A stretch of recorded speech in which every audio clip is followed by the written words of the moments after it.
This is the Fan Morning Show. And now, here are Kevin Bowen and James Boyd. Indiana is hiring West Virginia's Darren DeVries as its next head coach. Comes to Bloomington with 24 years of coaching experience. He'll replace Mike Woodson out after 4 years. I absolutely love this hire. And Scott Dolson, the athletic director, he got the right guy, just like he got Kirk Cignetti. Great opportunity for him. As I told him today, welcome to the pressure cooker. I need a fresh start. Let's go back to the top.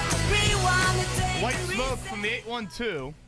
About a month and 10 or 11 days after the awkward departure of Mike Woodson, it will be Darren DeVries heading to Bloomington, and this morning he will have his opening press conference 11:30 today. The former West Virginia and Drake coach will meet the folks in Bloomington. Good Wednesday morning to you. Thanks for spending it with us. Indeed, it is myself, Kevin Bowen, James Boyd, Mark Dykton, Jeff Ricker. No worries.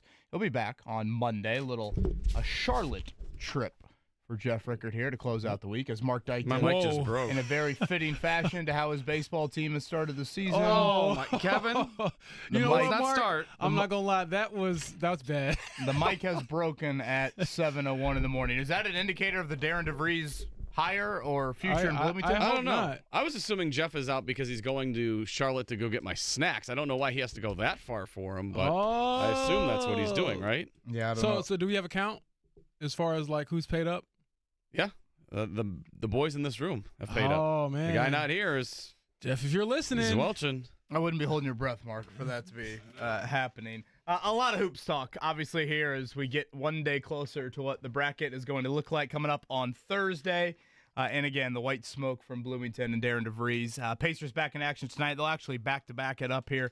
The homestand to close out the regular season commences tonight. It will be the Dallas Mavericks. And certainly if you thought to yourself at the start of the year, I can't wait to see the Mavericks play at Bankers Life or Gamebridge, whatever it's called, and see Luka. Well, yeah, Luka, Kyrie, even Anthony Davis, slightly different. James Boyd, good morning to you. How are you? I'm doing good. Obviously, whenever there's news happening, I'm excited about it. I read a lot of Zach Osterman yesterday and stories in The Athletic. Apparently, he also had interest from Iowa, his home state. That's Darren DeVries I'm talking about. So I did a lot of Darren DeVries reading yesterday, but I was pretty familiar with him, as I was telling you off air. He recruited a lot of people or players from the region when I was working there. And so, in a roundabout way, I've talked to some of those early Drake teams. Yes, early Drake teams. You know, had a couple kids from Maryville, had some from Bishop Knoll, and so I think more familiar than maybe the general public is. But as with most things, I asked Twitter, "Hey, how you feel about it?" You get a bunch of we'll see, and other ones are like, "No, it's terrible," and other ones are saying like, we should never get our hopes up again. So we'll see what he brings, but.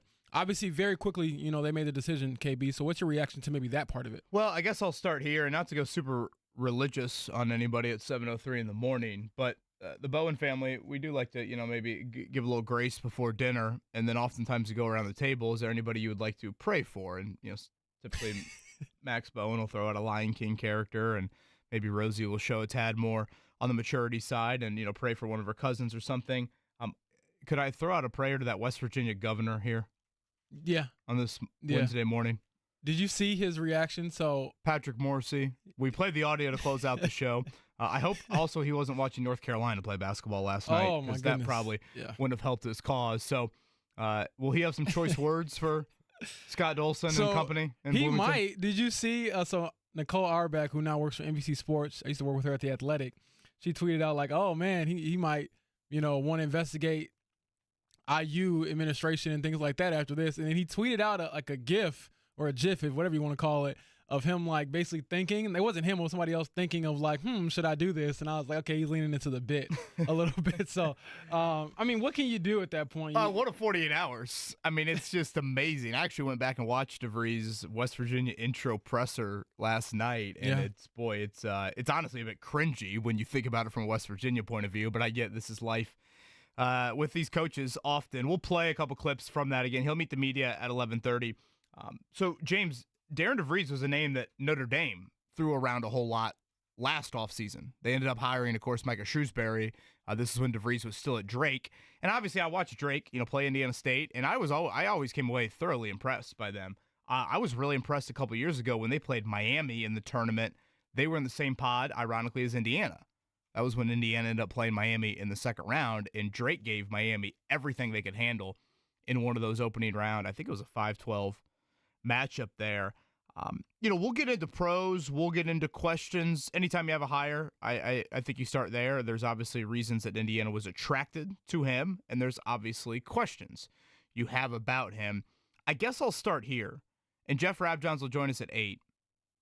I remember whether it was Rabjohns or we had Rick Bozich on a couple weeks ago, who, again, is a longtime coverer in the Louisville area. I think I asked Rick specifically, okay, walk me through the Louisville and Kentucky hires last offseason, and why did it get so far down the list with Pat Kelsey and Mark Pope? And again, look, Louisville's in the tournament. They had a really nice season. Yeah. Kentucky's a 3 seed. I think both of them had good seasons. But it was shocking to me that Louisville hired a dude from Charleston.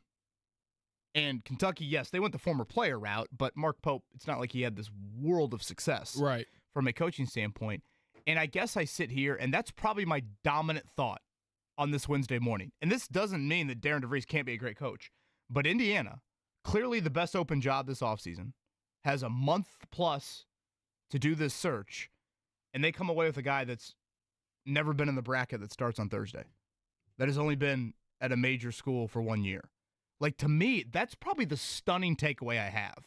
And I'm not acting like, Brad Stevens was like, it was Stevens or bust. But of all these names, if we did a poll yesterday, Mark, Indiana fans, name the head coach of the West Virginia Mountaineers, I bet 80% of them wouldn't have named Darren DeVries. Bob Huggins probably would have been a popular decision. Huggy Bear, baby.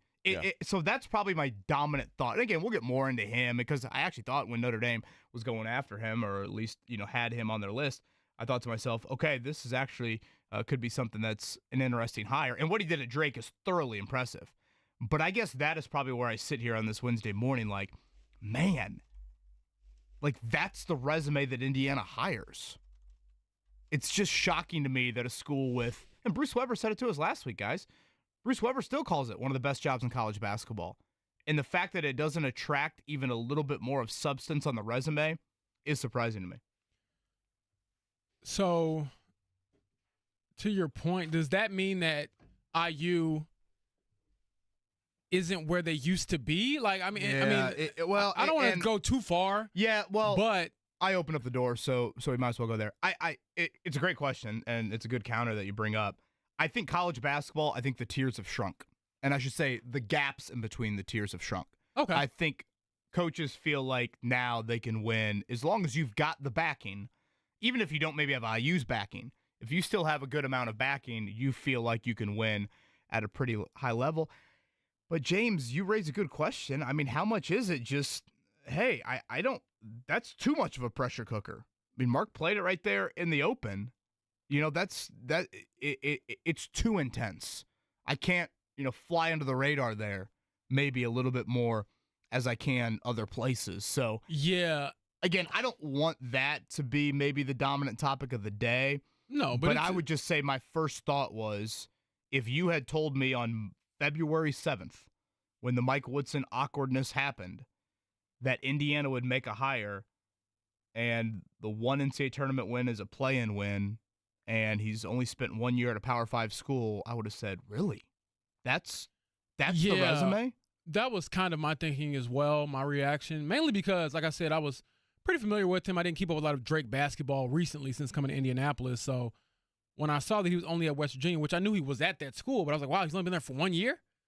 Like, one and done. It's kind of like, I guess a top-tier freshman. But I'll say like to say, it is interesting to see him sort of obviously step into this spotlight, step into this pressure cooker that is IU basketball. And also, everything I've read about the guy, from an X's and O's standpoint, obviously, he can get the job done, which is, most coaches at this level. And then he's also, the part that stuck out to me was everyone's saying, oh, he's all about ball. He's kind of just a basketball guy first, not a big personality. I'm not saying you have to change who you are, but you do have to kind of play into the bit. You know what I mean? Like, you got to lean into this stuff. You can't fly under the radar at IU. Right. You can't be the guy who doesn't really say much at IU. And I'm not saying that he can't, be forceful or be authoritative, but again, you kind of have to, I think, raise that a bit just because you're entering a place where, basketball is king, and also it is the Big Ten. It's a step up, I believe, from, where you were previously. Yeah, this is not a cheerleading personality. That's not going to come across today at 11:30 when he meets the media. He is certainly all ball. That was the impression I got and listening to him yesterday. And by all accounts, I think that's what people from a basketball standpoint think. Ironically, Alan Huss, who we had on yesterday, was an assistant with him at Creighton, longtime assistant. Again, what he did at Drake is very, very impressive. We'll hit on that, certainly. The pros of Darren DeVries, the questions.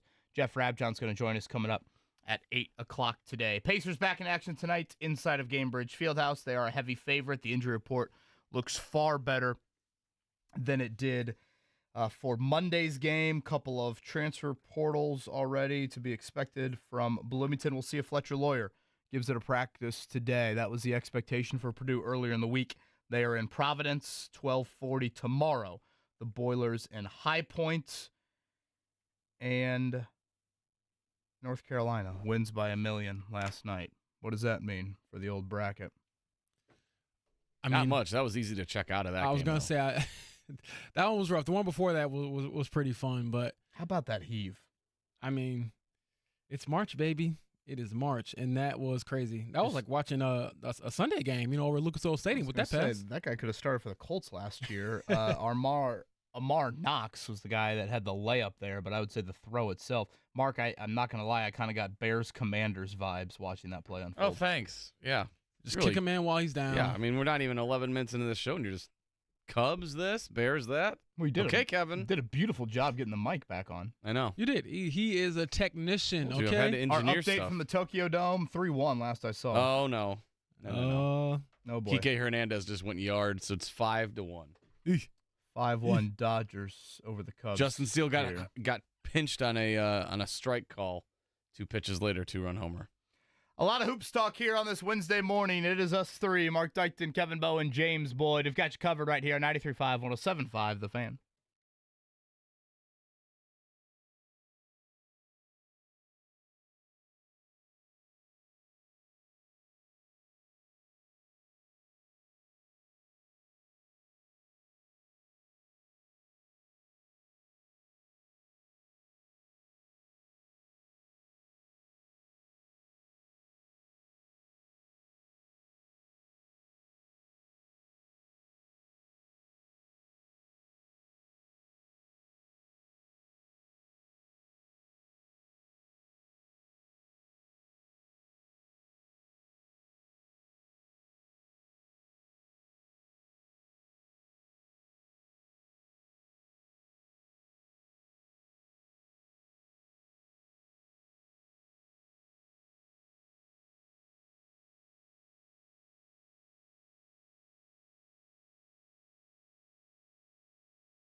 Nets here upcoming. And Pascal Siakam, he is now listed as questionable with his personal matter here. And boy, the Dallas Mavericks, it has been a 2-month span to forget here for that organization. Yeah, it definitely feels like the basketball gods have just abandoned them, considering the injuries. Obviously, the Luka trade, we're still kind of scratching our heads about that. But beyond that, on paper, I thought, okay, you get rid of Luka, you got Anthony Davis, you got Kyrie Irving, you got something to work with. Both guys go down. Obviously, Kyrie is lost for the season. And I say all this to say, the Pacers should win this game, even without Tyrese Halliburton. Like, that's how depleted the Mavericks are. And I would honestly, bet a good amount of money that a lot of people can't even name 3 current Mavericks that are starting for them. That's how bleak it is. 8 dudes over the weekend in their last game. So, I mean, it's quantity, not just quality. Yeah. They have really been hurt. So, again, back-to-back, Mavericks tonight, Nets tomorrow. They'll face the Nets again on Saturday. Pacers have one of the easiest schedules the rest of the way with plenty of home games. Speaking of home games, I guess it was more of a neutral site, though, last night in Dayton. You had a thriller in the opener. Alabama State throws up a Hail Mary heave that somehow, some way gets caught on the other end, a layup at the buzzer. So they advanced 70-68 to take on Auburn. And North Carolina, as the last team in, they pounded the Aztecs of San Diego State 95-68. The Tar Heels were up 24 at halftime. They will get Ole Miss. We'll see the other play-in games today. That's American and St. Mary's. Then a little bit of Indiana State flavor. In the second game, Texas having Julian Larry and Jason Kent. They don't play a ton off the bench, but they do get in a little bit for the Longhorns. Ryan Conwell plays a lot for Xavier. He's been very important for them. The Muskies, a slight favorite in that one. Mark Dykton, your update from Japan is what? The Cubs are getting a 2-out rally going. Ian Happ just knocked in a run, so it's 5-2, and Seiya Suzuki is up with 2 men on base. So we'll see what happens. It's currently 5-2 Dodgers in the bottom of the 4th. In the Tokyo series. Last thing you want to say something? I feel like you got to say something. No, I'm not. I'm just simply here to provide updates to our audience. Jeez, man. Not everything's got to be some Cubs dig. You got plenty of those over 162 days. All right. Shout out to Braden Smith, first-team All-American, announced yesterday from the Associated Press there. Janai Broom, Cooper Flagg, Mark Sears, Walter Clayton from Florida, and Braden Smith rounding out your AP All-American first-teamers. I respect it. I think I've said this before. Braden Smith is the best point guard I've seen in college basketball in a while, and probably I would put him, at least the first ones I thought of from my little era would be Jalen Brunson at Villanova, what he did for them. Tyler Ulis came to mind, how he controlled the game. And so for Braden Smith, again, he wasn't a 5-star recruit. To be that good, that fast, and to kind of take over after Zach Edey left and fill those shoes pretty admirably. I mean, obviously, those are some big, big shoes to fill, but I think he's done a great job. And now it's all about, can you lead this team, this Purdue team, which I do think is flawed. They have limitations. They can't rebound, and they're always kind of in foul trouble, it feels like. But can you take them and get them to, another Sweet 16 or something like that? Again, coming up tomorrow, Purdue and High Point, the second game of the day, a 7.5-point favorite, the Boilers. This is the highest over-under of any Thursday game at 153.5. So we had Alan Huss, the High Point coach, on yesterday. I don't know if he took the Iowa compliment to heart or not. He's like, okay, so that means we can score, but we can't guard anybody. He knows his team. I mean, there's no need to sugarcoat things. So I like that he took a little jab back, but your team. They have to score. They're not going to sit back in a 2-3 zone and slow the game down and win some ugly defensive game. Like, you got to put the ball in the basket. So we'll talk a ton about that. On the other side, Darren DeVries, stylistically, what is the head coach of Indiana all about? So we'll play a clip on that. More on the new man down there in Bloomington as he will be announced to the public coming up later today. It is the Fan Morning Show. Kevin Bowen, James Boyd, and Mark Dykton with you here on this Wednesday morning.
You're listening to the Fan Morning Show on Sports Radio 93.5 and 107.5 The Fan.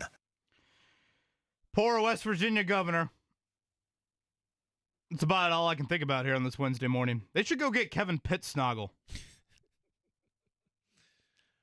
I mean, it's rough to see that things kind of just fall apart. You're one day you're thinking going to the NCAA tournament, the next you're not in and you don't have your head coach anymore. And he betrayed you, Kevin. He betrayed you.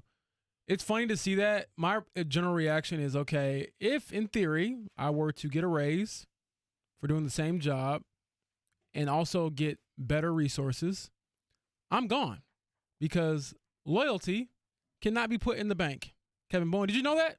I'll tell that to the West Virginia faithful. I'm there sorry. As they're burning the couches of So Darren you can put DeVries cash and in company. there, but you cannot put loyalty in there. Sounds like good news for Bloomington South or Bloomington North High School. Sounds like the daughter of Darren DeVries, pretty good hooper. Tatum as well. His son, very well accomplished. For anybody he's that a watched bucket. Drake, Tucker DeVries, yeah, walking bucket is a great way to describe it. I mean, 6'7", frankly, is a stud.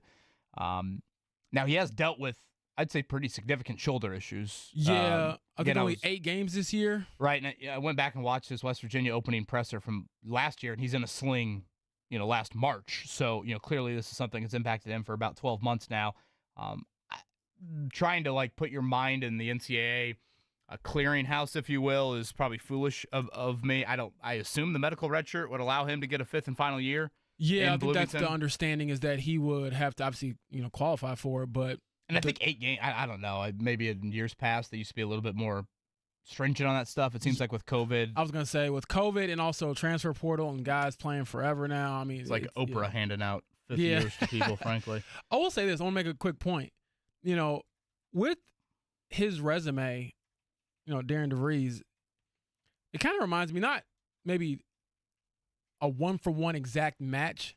However, the thing with Kirk Scanetti last year was, where have you won that's kind of been the big school?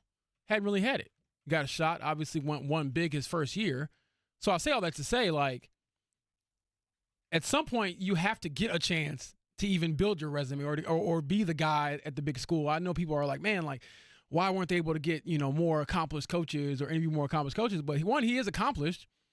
And at some point you got to take a swing on a guy. I'm not saying that, this is the right or wrong hire, but I don't mind it. I really don't. I want to make that clear. I know sometimes you can come off as a little negative, oh, why wasn't his resume a little bit better? But we said the same thing about Kirk Scanetti. At least I did. And I was like, oh, wait a second. Then he went and won.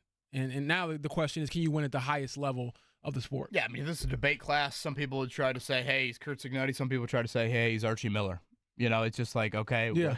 we could play that game for quite a while. I guess I'll start here. And again, we'll play a clip upcoming, Darren DeVries, just style-wise, what he wants on both ends of the floor. It's a clip, ironically, from his West Virginia opening press conference. But if you can, as long as you ignore the Big 12 part of it, he'll share some thoughts on that.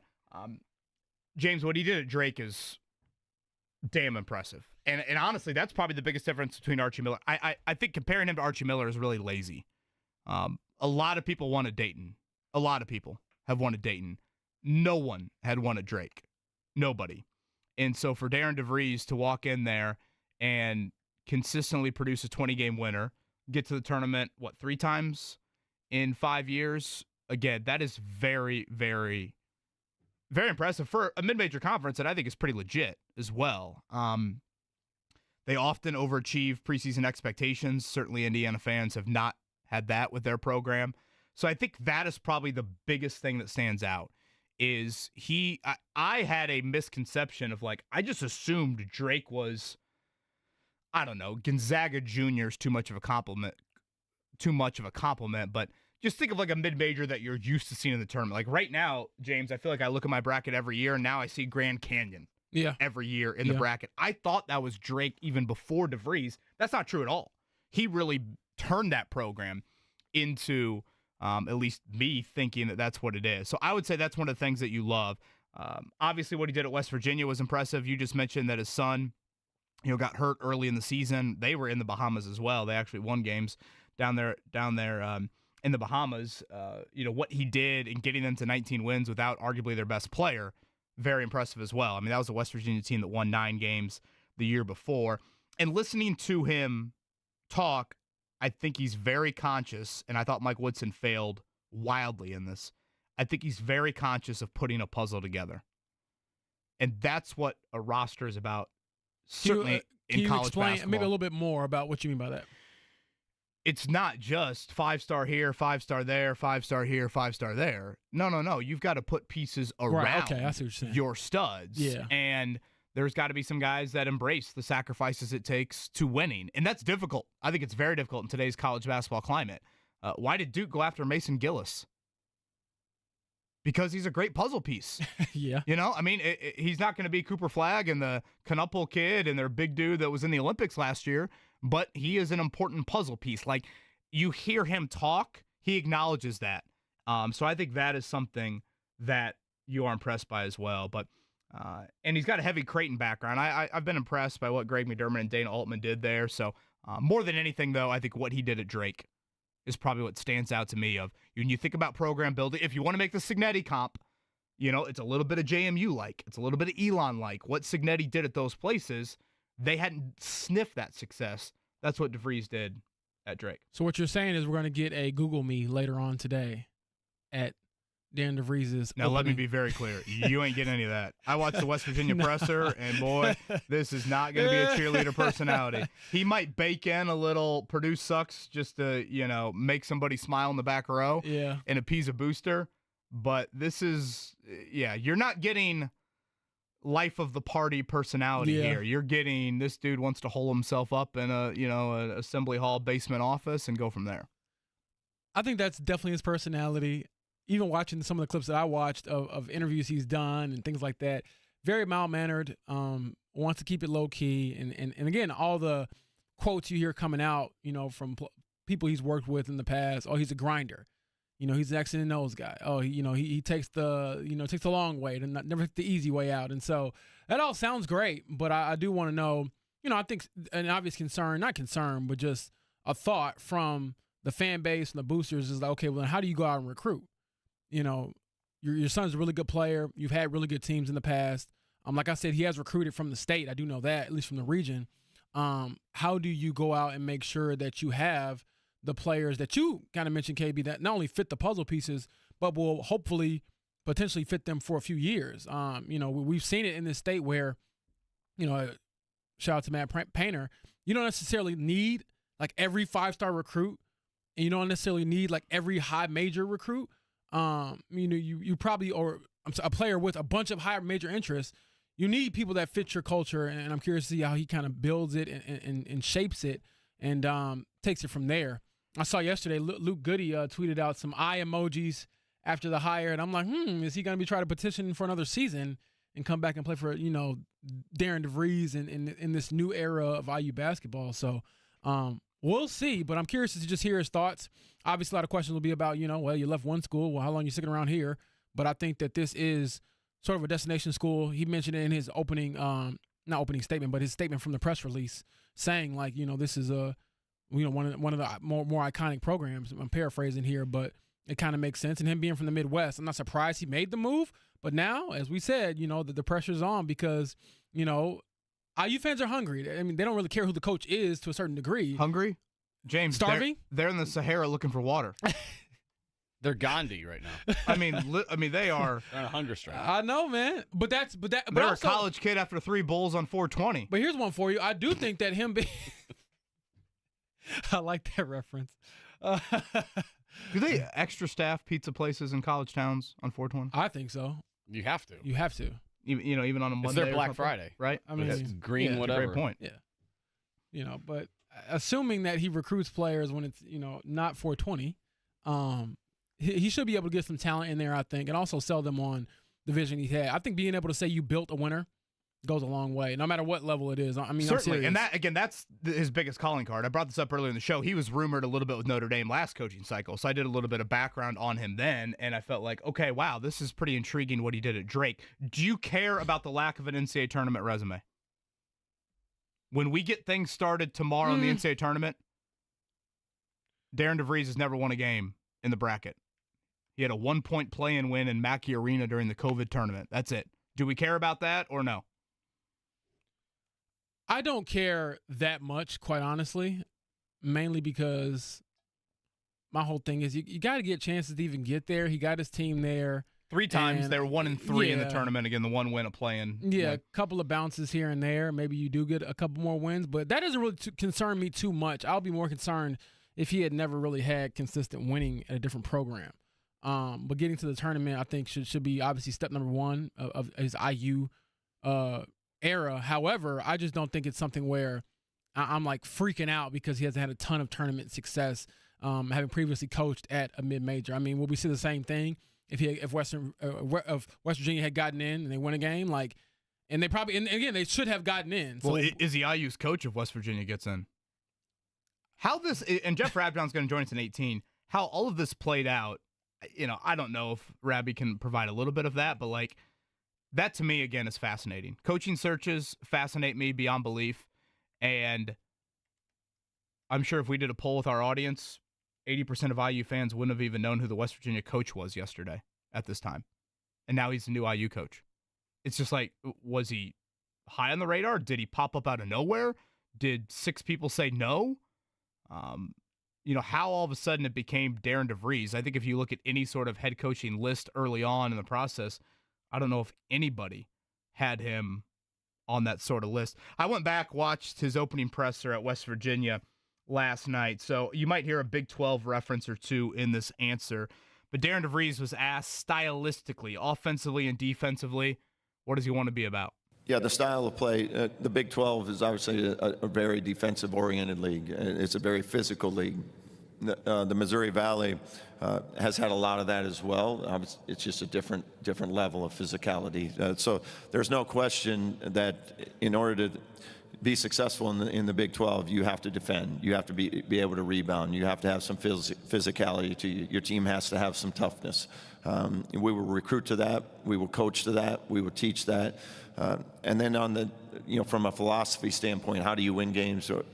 You have to take care of the ball. You have to defensive rebound. You have to guard. Those 3 things that's winning. And if you can do those 3 areas well, you have a chance to win every single night. So we will try to do that.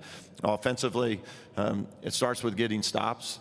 But once we get the ball, I think when you reach out and you talk to people in our league, the thing they fear the most is our transition game. And that has to come off of getting defensive stops. It's not something we talk about every day, it's something we do every day. If you come watch us practice, we're going to practice transition. Our goal is to score in the first 12 seconds of every possession.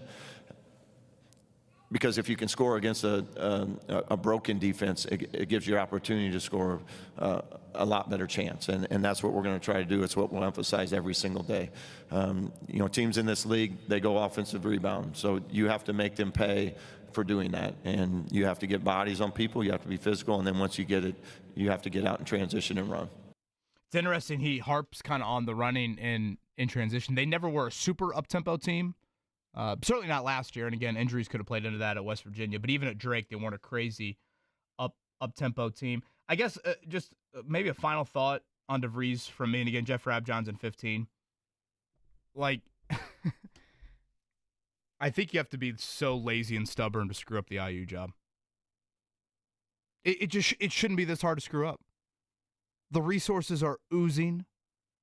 You are in the ideal conference. You're in a basketball hotbed.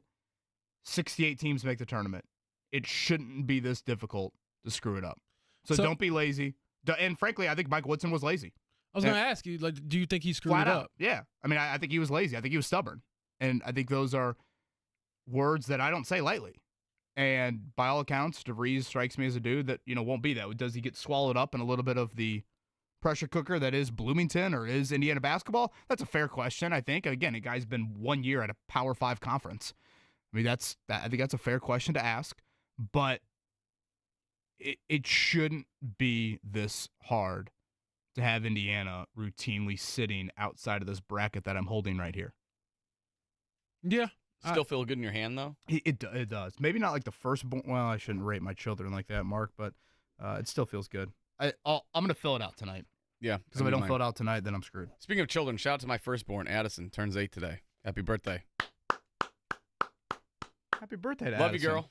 Have fun at school. Any celebrations? Anything you want So to we did it reveal a lot on air? Well, we did stuff last weekend with the in-laws in town, and then my parents are coming down tomorrow because she's a recital. So I we're love gonna the do name some Addison, stuff there. by the way. Thank you. Fittingly, it was when the Cubs won the World Series. I won that bet of what we got to name our kids. So there you go. Addison Street, right outside Wrigley Field. Seems like 80 years ago, not 8. All right, Kevin. Trying to say something nice about my Man. dog. I know. No, so we're going to do talk some about stuff. me going at kids. I'm like, dang. We did some stuff last weekend. We're going to do some stuff today after school once Ashley gets out of work, so should be a good time. There we go. Yep. Happy birthday, Addison. Thank you. I think it's my brother-in-law's birthday tomorrow. Happy birthday to You Ross. think it is? Yeah, I think he's the 20th. In-laws is always tough to keep track of. By the way, is spring the best sport event calendar? Spring starts tomorrow, right? I believe that's correct, yeah. Would you say spring is the best? I would say it's the best individual sport event season of the 4. I'm March sorry. Madness, Masters, Indy 500. Isolated events, best of any season. I can hear you out for fall and winter. It's football. Yeah, okay. Maybe consistently through those seasons it's better. But you want to talk about individual sport events? Give me spring, baby. Give me March Madness. Give me the Masters. Give me the 500. See, I will say fall only because you do get football back, both college and the NFL, but you also get the postseason of the baseball calendar. Hockey and the NBA are starting back up around that time.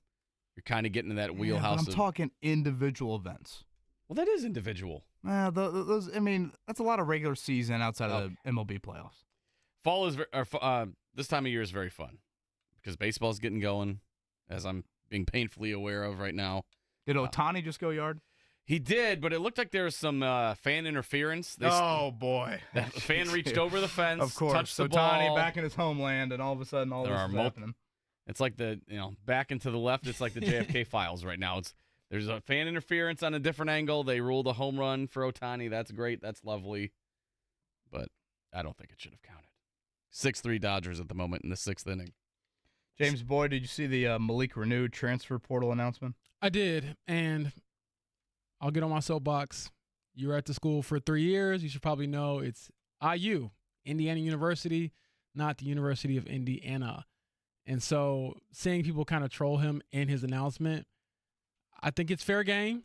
Obviously wish him the best in his next chapter, but you got to get the school right. You have to. You're there. I mean, it's annoying to me when recruits or people who get offers from schools get the university wrong, but you were there. You were actually on the campus. You wore it across your chest.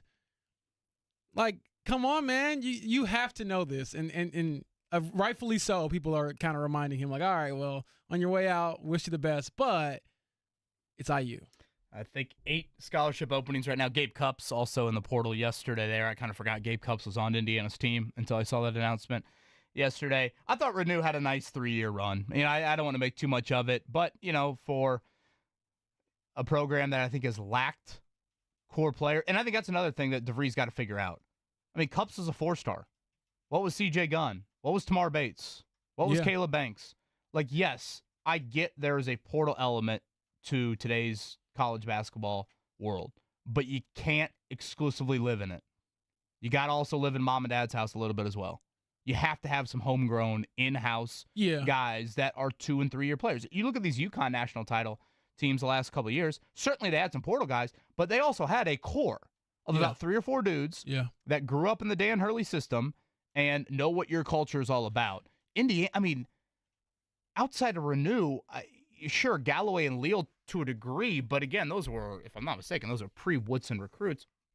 Like, you've got to find some in-house development that's better than what they've had here in recent years. Yeah, I think old teams win in March.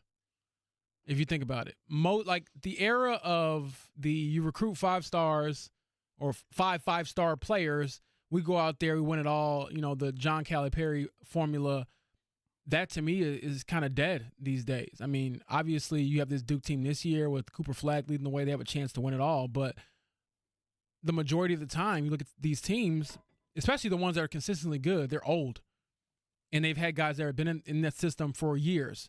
And then they supplement with the transfer portal and then get other guys in there and kind of build them up through the system. And so, I mean, I look at it like this is an opportunity for you to poach if that's even the right word. I mean, these are your homegrown talent. Like, keep some of that talent at home and also poach maybe from other rosters and build faster, because that's, we know, I think it's easier to build a winner. It's certainly a mix. I don't want to act like you need to you don't, I mean, again, Purdue is taking it to the nth degree. Yeah, but yeah. I just think that's an important part of the phrase that I've said quite often about college basketball. It's about putting a puzzle together, and you need to have some pieces that I think have some consistency over time. So again, Darren DeVries will meet the media coming up 11:30 today down there in Bloomington. Jeff Rabjohns going to join us in less than 10. James Boyd, Pacers back inside of Gainbridge Fieldhouse. We haven't said that too often here in the month of March. Tonight they have the Dallas Mavericks. They are favored by 8.5 against Siakam and Halliburton. Questionable. That's an upgrade for Siakam after he missed his first game as a Pacer. Rick Carlisle said he felt like, or was hoping that it would just be a one-game absence there. And Miles Turner, Aaron Neesman, not even on the injury report. And it wouldn't surprise me if the Dallas Mavericks called you for a 10-dayer today.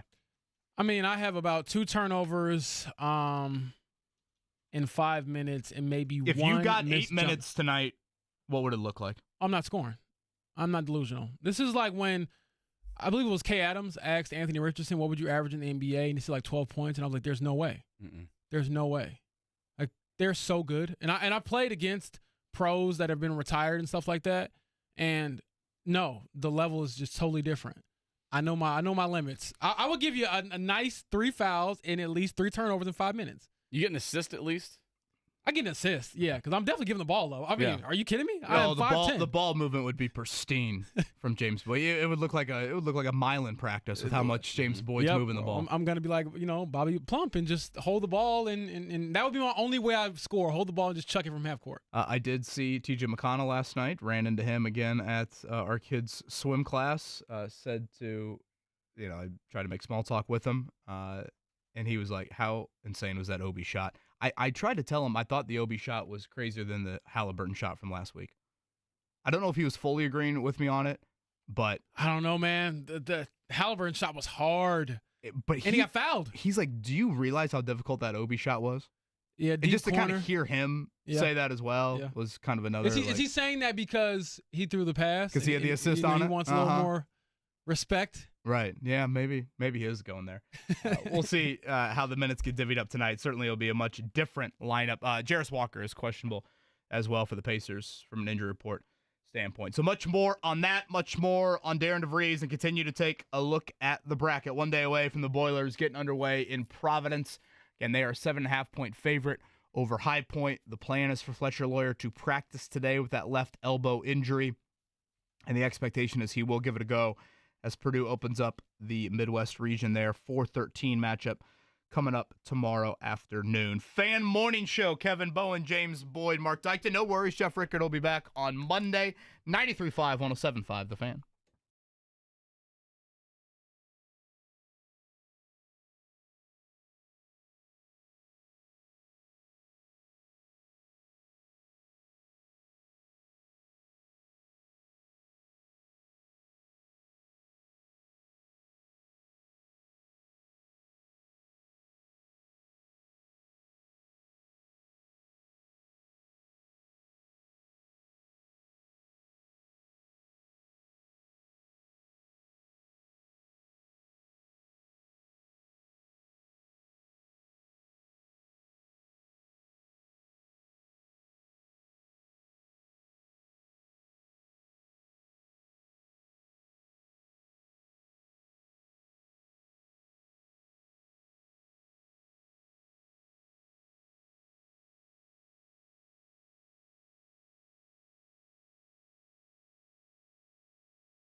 Evan Bowen and James Boyd. Indiana is hiring West Virginia's Darren DeVries as its next head coach. Comes to Bloomington with 24 years of coaching experience. He'll replace Mike Woodson out after 4 years. I absolutely love this hire. And Scott Olson, the athletic director, he got the right guy, just like he got Kurt Signetti. Great opportunity for him. As I told him today, welcome to the pressure cooker. I need a fresh start. Let's go back to the top. Rewind. 11:30 today. Darren DeVries will meet the media down there in Bloomington, and a man that'll be sitting front and center for that. We appreciate all of our conversations with him here, especially during what can be a very chaotic search, a month and a week or so into it. It is Darren DeVries joining the program there in Indiana, and Jeff Rabjohns with us right now to talk more about that. Rabby, thank you for the early wake-up call here on this Wednesday morning. Sure thing, man. How we doing? IU liked what about Darren DeVries? Let's start there. They liked the fact that there was a track record of exceeding what a program had done before. They liked, and we can dive into that a little bit if you want. They liked what they heard as far as how he runs things. They liked his offensive system. They liked that there was success. They liked that he had been at Creighton for 16, 17 years as an assistant, learned under Dana Altman, learned under Greg McDermott.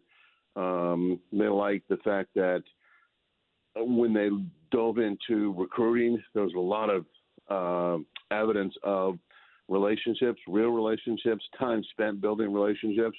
And they liked the fact that there was a guy 49 years old that a lot of people believe can build a program, can create success and sustain success. You know, obviously Scott Olson wanted somebody in the Kurt Signetti mold, which makes sense, and that is kind of what he is.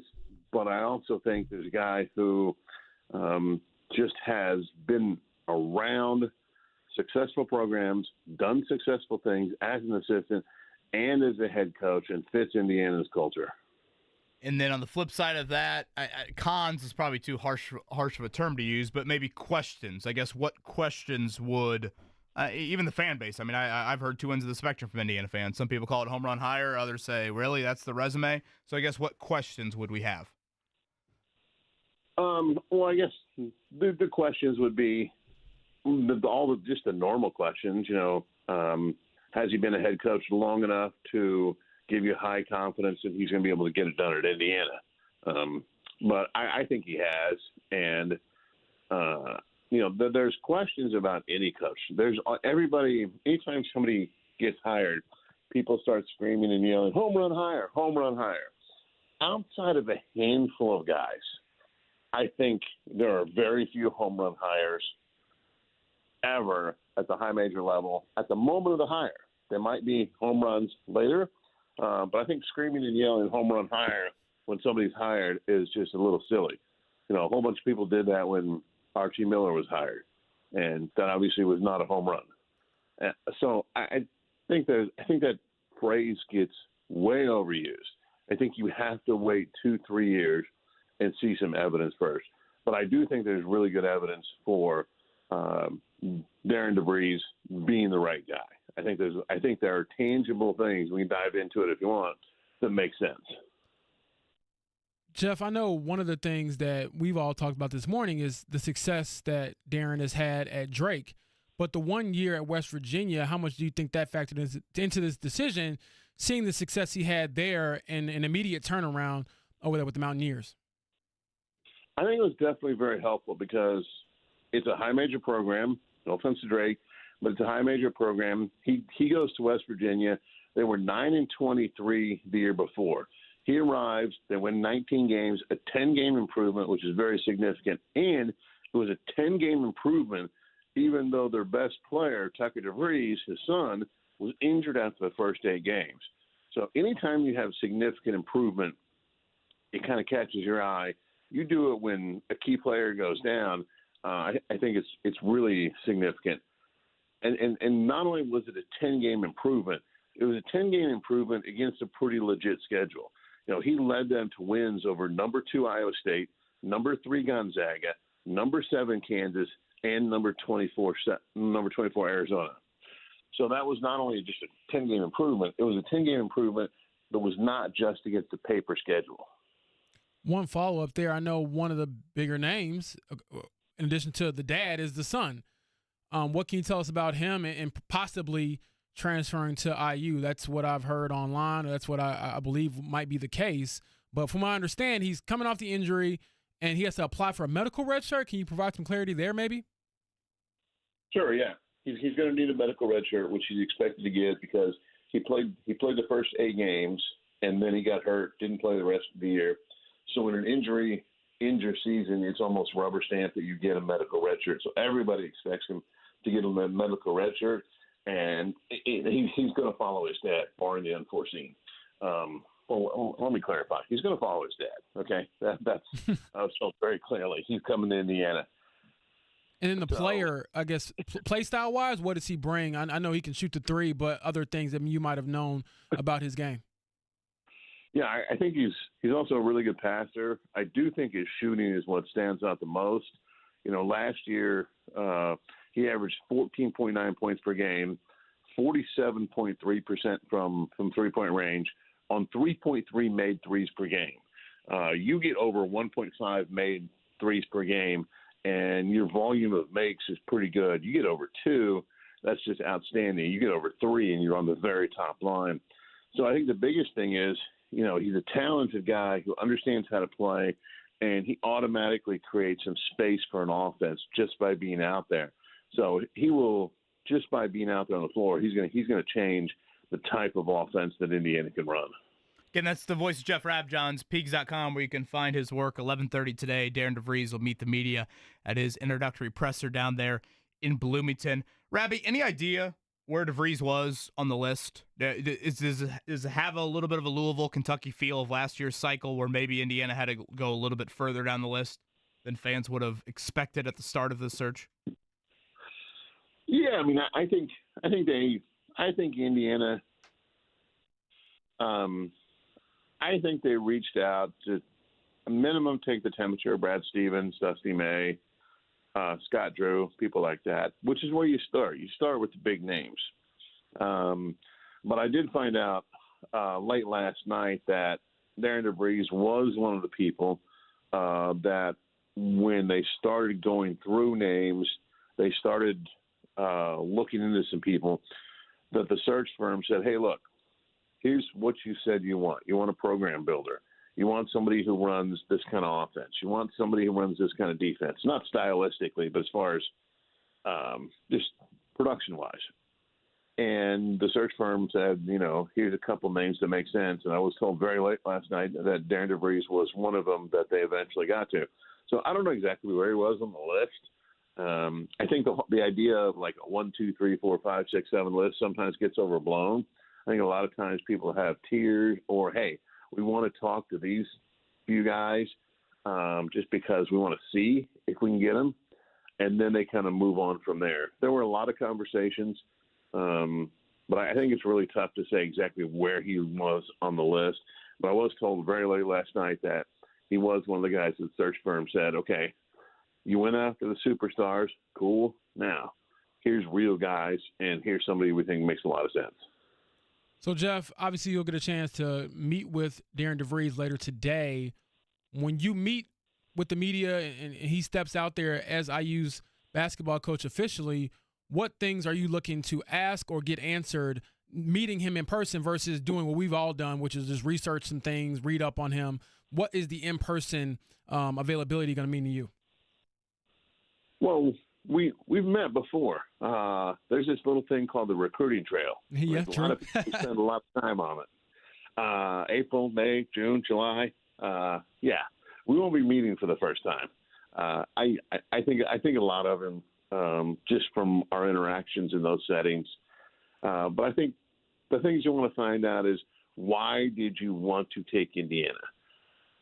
And the reason I say that is this, and IU fans might yell at me for this, but here's the reason I say that. There's a lot of places you can work and make $2.5–3 million a year. You don't have to deal with expectations, really. You just be good. I've heard a number of assistant coaches say that, like, I love where I'm at. All we got to do is be good and everybody's happy. And obviously West Virginia is a place like that. You could probably make somewhere around $3 million a year and just be good and everybody's happy. Okay, you decide you want Indiana. I got a pretty good idea why he wanted it, but I want to find out what he has to say. I want to know what he wants to be cornerstones of his program at Indiana. What do you want your identity to be? What do you want to be known for?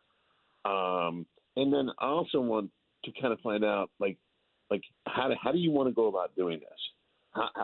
Do you want to be all about the portal? Do you want to be portal in high school? Do you want to be a mix? What do you want to be?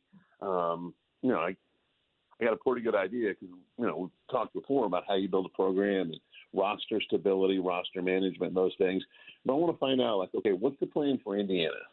Has anything changed? So I think those are probably the key things that, like, I want to dive into. Rabby, we'll end with this, and thank you for the time. I know certainly it was a long night, and I know it'll be a long day today. Outside of cloning Tucker, what would you say, like, hey, Darren, these are 1 and 2 on the list of what you need to do here that either Mike Woodson and or Archie Miller did not do? As far as just to have a successful tenure at Indiana? Correct. And I'm just sticking it to 2 things on the list. Okay. Number 1, you got to run good offense. We've had 8 years now where with Archie there just wasn't nearly enough shooting. With Woody there wasn't nearly enough shooting. And people looked around and went, wait a minute, did they move Bloomington? It's still in the state of Indiana, right? Don't we have some shooters from this state? Why don't you go get a couple of them? So I think running some offense, that the phrase modern offense is way overused. But in this case, I think it applies a little bit. I think, he needs to run good offense to where people walk away, whether you win or lose. When people walk out of Assembly Hall, they go, okay, that was a well-coached game. Now, obviously, winning's incredibly important because IU hasn't done nearly enough winning recently. But I think the one thing is, like, run good stuff to where people walk out and go, that was a well-coached game. I think that's really important. The other thing you got to do is have some consistency in your recruiting plan. You can't just run around and go, well, hey, we got big NIL. Well, who can we get? I don't know. Find me 5 guys who want a lot of NIL. You have to have some actual recruiting plans. And that's where I think Darren DeVries is going to shine. I really do. Trevor Ramchuk did a great job of pulling this out in one of his stories. But when he was at Drake, it was high school kids. It was some JUCOs. And it was a really good mix, but he had really, really good relationships. And again, this is a guy who a decade and a half as a Creighton assistant out there grinding on the recruiting trail, building relationships. 6 years at Drake, then goes out to West Virginia. When he was up at Drake, he had a number of kids from the state of Indiana, a lot of them from up in the region area. But, he's a guy who is known for working and building relationships, has some existing relationships that will help. But I think there needs to be a clearly observable, cohesive plan to roster management. How are you going to build this? And I think Indiana needs to get away from being so portal dependent. Doesn't mean you can't go get portal guys, but Indiana should not be a program that walks in the portal every April and goes, oh my God, we need 5, 6, 7, 8 guys, or next year's going to suck. Yeah, We have preach. to get away. Preach. Yeah, sorry to cut you off, but I couldn't agree more on that front. Rabby, enjoy a drink or two tonight because you certainly deserve it. Good luck with the press conference coming up today, and as always, thank you, sir. Appreciate it very much, man. You guys have a good day. Jeff Rabjohns, Payless Liquors Hotline. Couple things to note on the DeVries front before we shift gears, James. Corey Barnett, some diehard IU fans will probably remember that name. He was on the roster back in the early Tom Crean days. He was on the staff in West Virginia with DeVries. He's from Rochester, Indiana, so maybe a little bit of a Indiana background that could join him. And speaking of the high school recruiting, again, I'm adamant about what Rabby just said right there. DeVries did have 2 top 100 kids, and I think another top 150 kid committed to West Virginia for next year. So I know he portaled it up big time in year 1 at West Virginia, but just a semblance of 3 4-star dudes in your first real recruiting class, I think, again, is a healthy, important, needed way that Mike Woodson was not. building through. Yeah, it felt like it was too old school at times and perhaps a little bit too, like you said, just kind of willy-nilly. We'll go out and get these guys because people tell us they're really, really good, but how do they fit with your program? And I think once you kind of establish an identity or build a base of what you want it to look like, maybe it'll be easier to go out and get the players you want to fit your program. And the reason I ask so much about his son is because his son probably fits anywhere. Assuming he's you got healthy. to clone that kid. That kid is it sounds like a high school basketball comment, but it's like weird. Like when Tucker does leave, I guess after this season is the thought. Like Darren DeVries will have like barely ever coached without his son with him. Doesn't that sound like a high school basketball thing? It does, it does. But this is sounds the like a thing Hoosier too, though, spinoff. where I'm like, look, the son in this scenario is really good. Like Very this good. isn't the daddy ball I had to deal with growing up, and everyone's had their little teams, and I'm sure you all will eventually deal with parents where they're This is a black man coaching a black man at Marion. Yeah, exactly. No, this dude can really play, and I think the biggest thing obviously would be, is he healthy? And what does that mean? Right. It is concerning that he's been out for a year, shooting more or shoulder, less. I believe, as well. But if he's healthy, there's a big boost right there just to start off, and then you build from there. So I'm excited to see what he says later today, and to also just welcome him to Indiana, because as cliche as it sounds, I've kind of come over to this side now, having gone to a lot of big high school games in this state. It's different here. The pressure's different. The spotlight's different. And for that program in particular, they want to get back to what we know them to be, which is a program that's won at a high level. Mark, the bat signal's been sent out, correct, to try and get Darren DeVries on the show? Yeah. You would think the press conference signals are out. Time today would offer maybe an opportunity for Jake or John, and if I'm not mistaken, that would be the first time these airways have had the IU head coach on since Archie Miller. Mm-hmm. Yeah. It'd be a nice change of pace. So we'll see. We'll see the phrase that probably needs to be emphasized a little bit more there on that. Again, Purdue will have practice today, an open practice in Providence. James, that Fletcher Lawyer injury, I think it's important we continue to go back to that. Yeah. It was the left elbow in that Big Ten quarterfinal game against Michigan. Lawyer did come back in the game, but if I'm not mistaken, I think that was an offer outside of free throws for him. I don't think he made a shot from the floor. Yeah, I don't believe so either, and that elbow looked a little funky when he first went down. That was concerning. Again, non-shooting, so you do like that, but you've harped on this a lot. The margin for error is just so thin. And if High Point, as much as High Point might not challenge you from attacking the rim or, probably mainly from a rebounding standpoint, which I think is important for Purdue, they do have the potential to score. And if Lawyer has one of those nights where he's ineffective, I should say, as a scorer, and now you're putting more on the plate of your two All-Americans or your whatever first-team All-Big Ten guys and more on the plate of the Heidis and the Colvins and the Coxes and the Harrises, that's where you get into some nervy moments. So yeah. I think the Lawyer injury, he shot it great here, I feel like, in Big Ten play. Certainly a big one to watch for Purdue. Yeah, he's one of those kids. I saw him play in high school, and he's just a wake-up shooter. As I say, he can really shoot the basketball.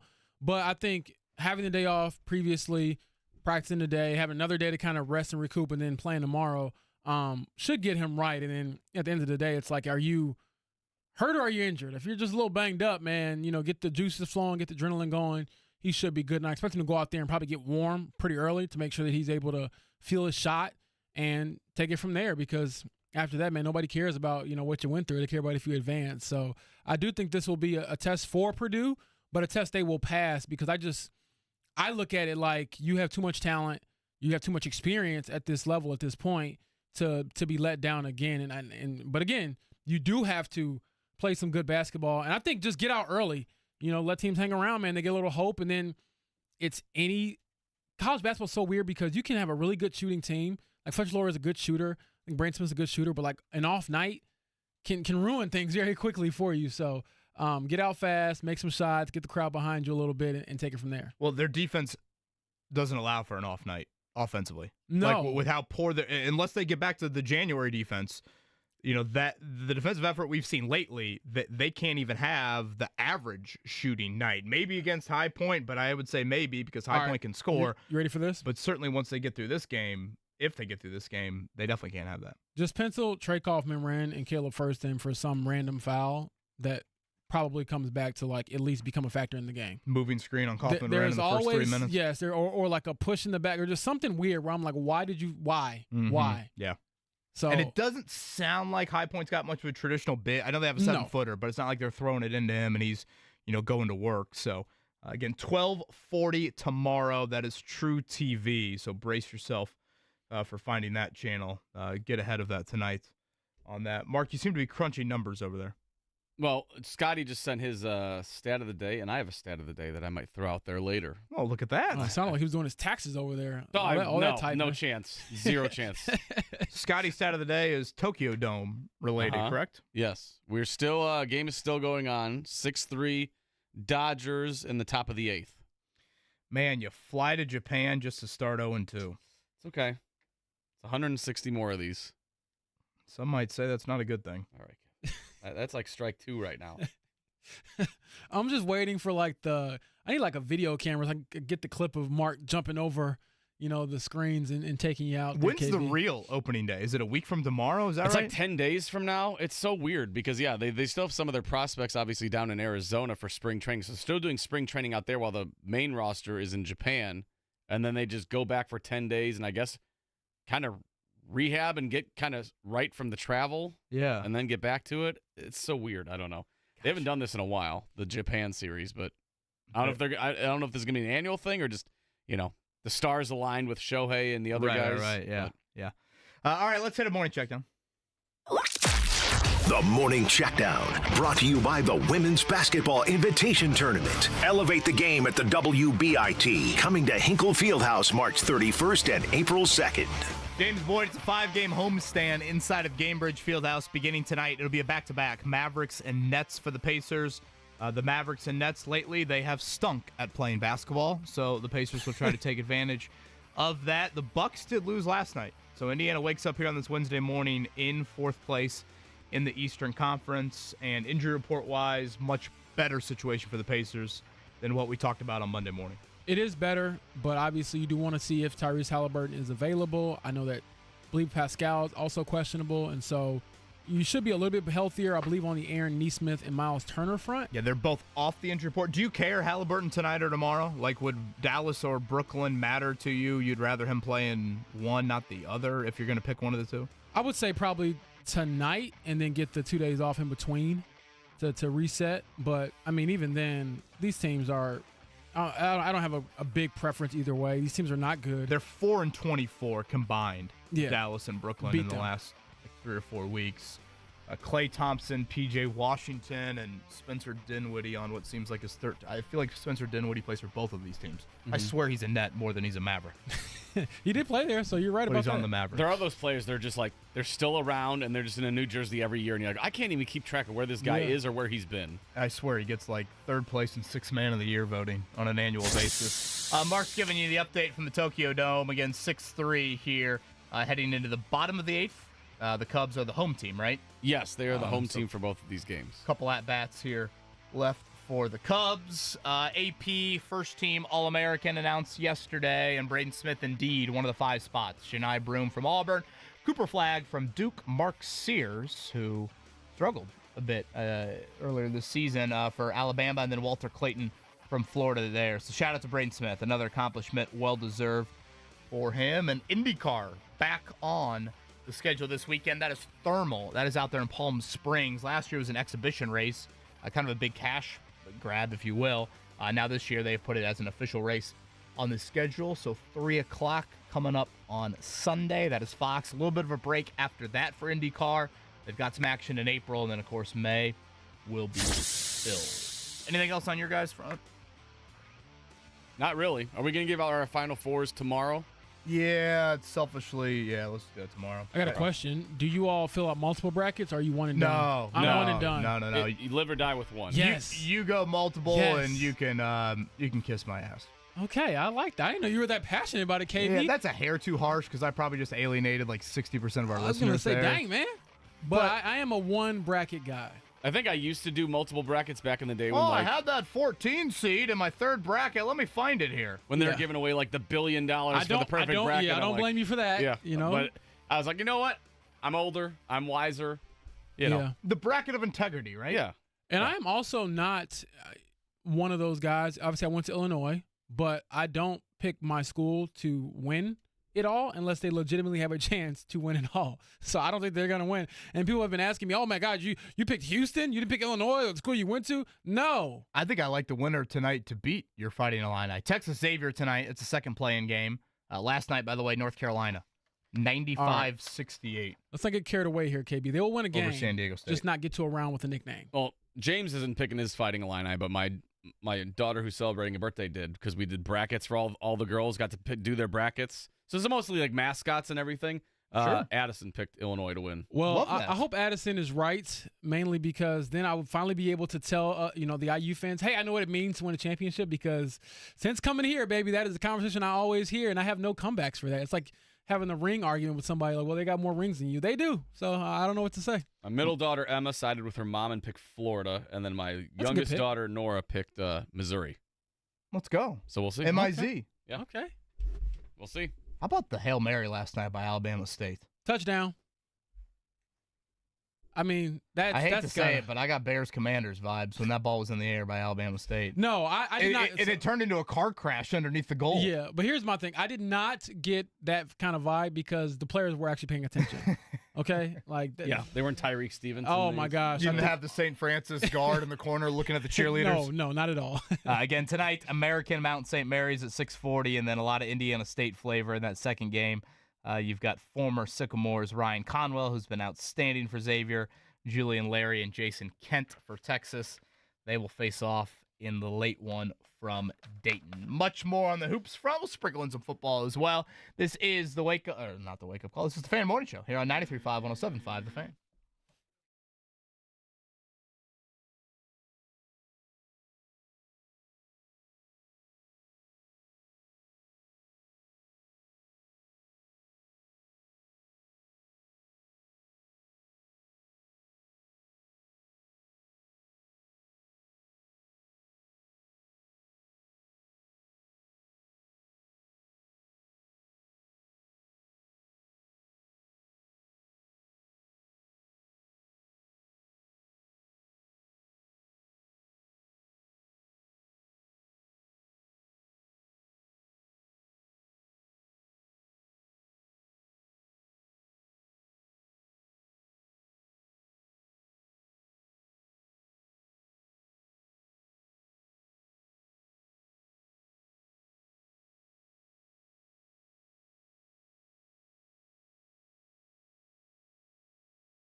excuse to party in Muncie, but they've been doing it certainly since late Saturday morning, whatever that was, early Saturday afternoon. Reopened Dill Street for all I care.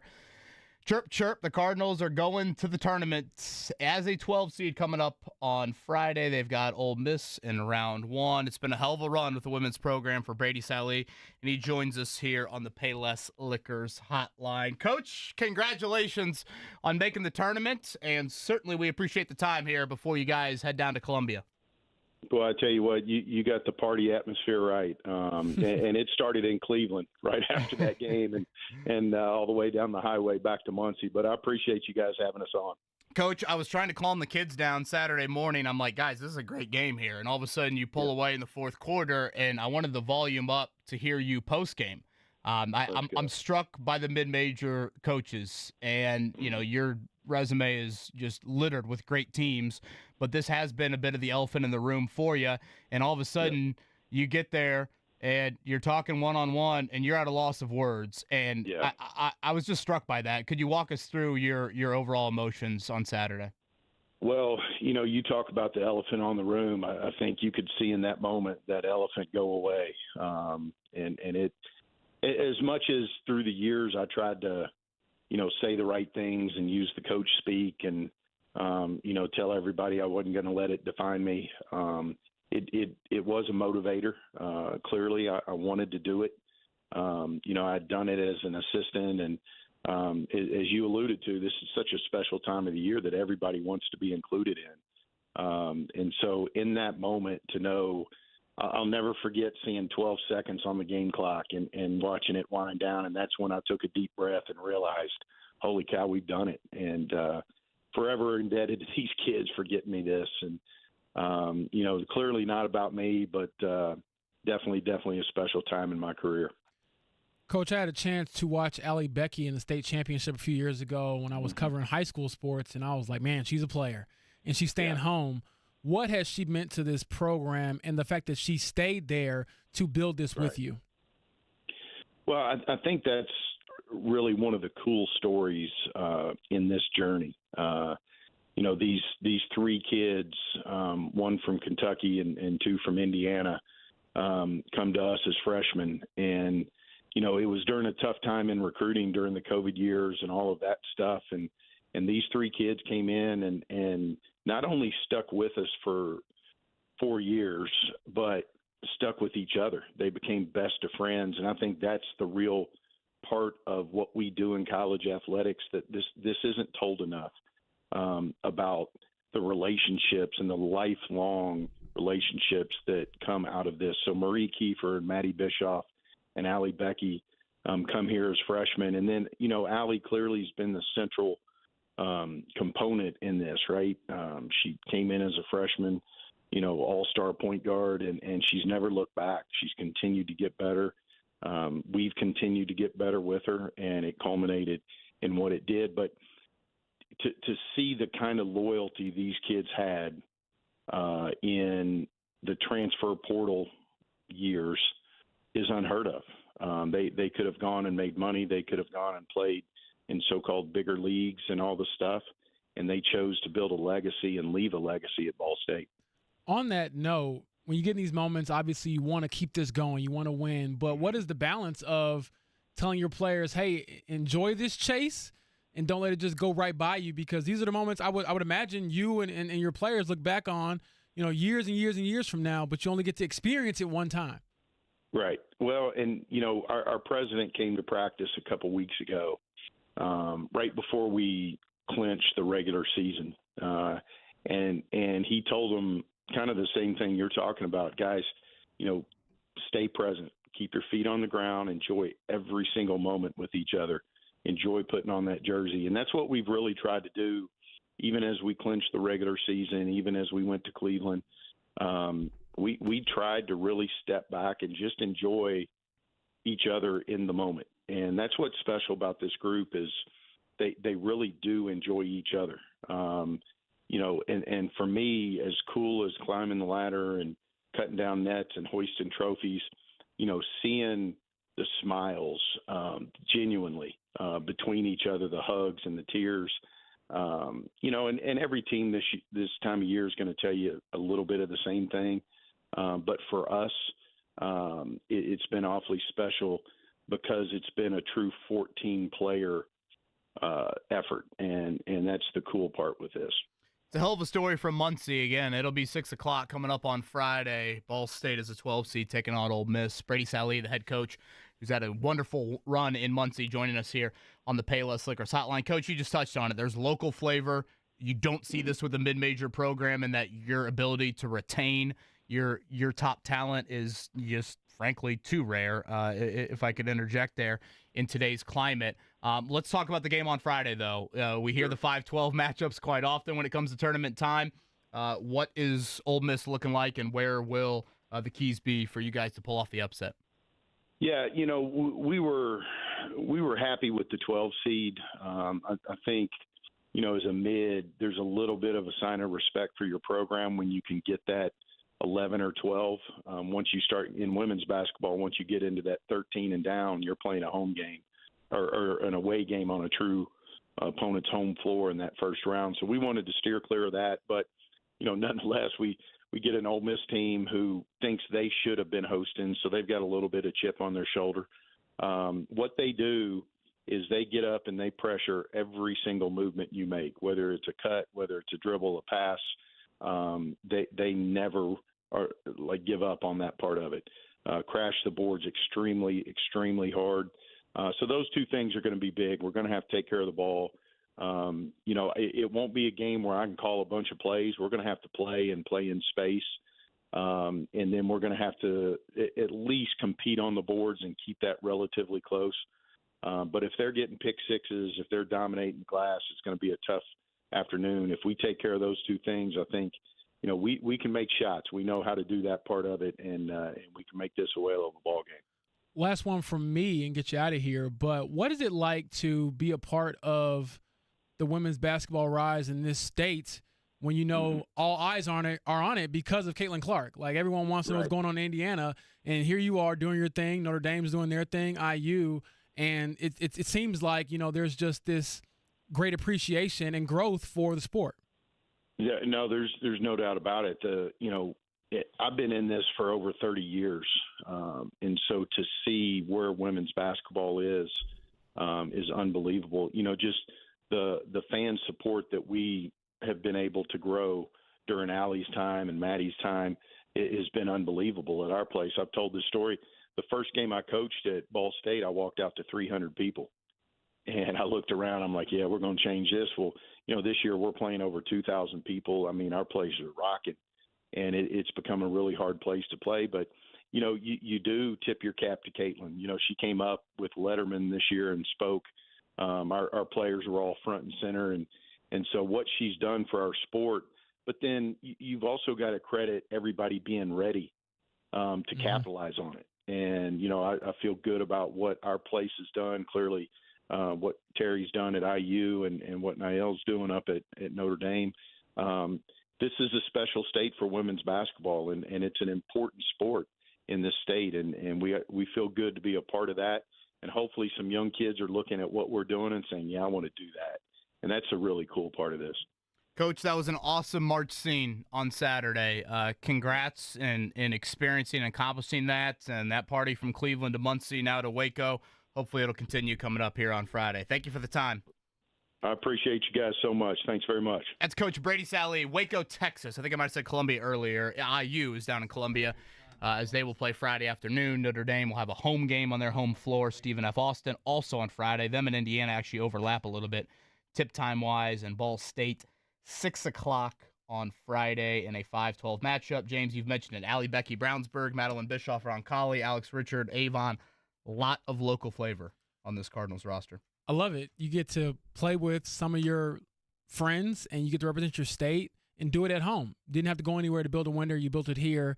I believe the first time they're in the tournament since 2009, second time overall, and you have a chance to go out there and do something special. That 5-12 matchup, whether it's men's or women's basketball in the NCAA tournament, is always one we keep an eye on because that's usually where the upsets happen. And so in my bracket, I have them knocking off Ole Miss, and we'll see if they have a chance to do so very soon. Speaking of the brackets, speaking of a winner, that's what IU fans have been pleading for years. Will Darren DeVries inject that into a much-needed program? We'll chat more about the new IU head coach coming up next.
5 The Fan. How about a 4-pack? How about 2 4-packs? We'll give away to 2 contestants. Fast fingers right now, but you got to answer this question. Indy Fuel game coming up on Saturday. That's what the 4-pack of tickets is for. We just had Ball State women's coach Brady Sallee on. Traded some texts with him in the break. He is very pumped about their matchup. Who are they playing in round 1? Mark Dighton? Field that answer. We'll give away 2 4-packs to the Indy Fuel coming up Saturday night. Sounds good. The opponent for Ball State on Friday. Pacers back in action tonight. We'll chat with Chris Denari. I know game 1500 was well celebrated for Chris Denari over the weekend. I think 1501 was one to remember. The Pacers TV play-by-play voice going to join us here coming up in 10. James Wood, we've talked a lot about Darren DeVries this morning for our kind of 8:30, 8:45 commuting audience that maybe hasn't heard. Let's start here. What do you like the most on the DeVries resume? My number 1 on the list would be he built a winner at a place that previously was not a winner, that being Drake. And then he carried that success over immediately to West Virginia, where I believe they only won 9 games last year, won 19 this year. Should have been in the tournament, but a 10-win improvement at his first year with a high major program was impressive. Yeah, I would add Drake was like the loser of all losers. I mean, like a huge loser. I was being a little nicer than you, I guess. So, yeah, what he built there was really, really impressive. And I think that probably is what struck Scott Dolson the most. Is just that's a little Signetti vibe from Elon and JMU. And that's, I think, where the Archie Miller comparison is very lazy to me. Dayton won. Dayton's won before Archie. They've won after Archie. Drake did not win before Darren DeVries got there. Now, are there questions on the resume? Certainly. I mean, I just find it fascinating. Like, I mean, if West Virginia makes the tournament, is the search still going on? Are we there? Are we on Ben McCollum and Brad Brownell and waiting for the Darren DeVries in West Virginia to lose first? Like, it just there is an element to me, and I've heard it from both sides of the IU fan base, James. Some people love it, some people hate it. Of like, you got the first crack at the head coaching search this offseason. You've been searching for a month and a half. Can you imagine on February 8th, the day after Mike Woodson and that announcement happened, can you imagine telling the IU fan base, you're going to get a coach that's won 1 NCAA tournament game, that's a playing game, and is coached at the Power 5 level for 1 season? Wouldn't that have stunned virtually everyone in the IU fan base? It definitely would have. But again, I think you look at the individual, his resume, I feel better about it than probably most. I feel like I'm pretty optimistic as a person overall. But you got to give him a chance to succeed. And I think he's proven that. And like we said, unless you go out and get, Brad Stevens or your reincarnate Bob Knight, like, he's a good coach. He's got good opportunity. I think he has more resources now than he ever has before. We'll see how that works out. But I don't mind the move at all. I mean, what other options were out there? You can make that argument for sure. But I don't think this is a thing where I'm like, oh, this is totally wrong. He's in over his head. No, I think there's risk involved in like any hire.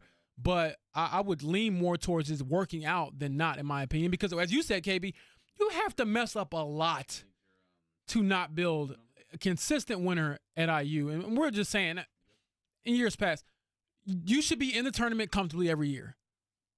That's what I say. And obviously you build on top of that. Minimum. But I mean, that to me, that being the bare minimum shouldn't be a hard hurdle to clear if you're serious about your job. Team's largely built on defense. His son actually has probably been easily his best player throughout his entire head coaching tenure. His son, by all accounts, will try to apply for a 5th year, a medical redshirt, after a shoulder injury has really plagued him over the last year plus. That would be Tucker DeVries, kind of a 6'7" wing.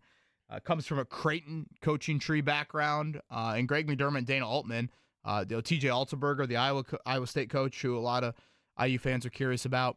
He came from that as well. I've enjoyed watching Creighton play. I think offensively, they really get up and down the floor. I know the Drake teams didn't have necessarily that blueprint to them, but I'll be curious personnel-wise how Darren DeVries operates. So 11:30 this morning, the opening introductory press conference for Darren DeVries down in Bloomington. One more I'll throw at you.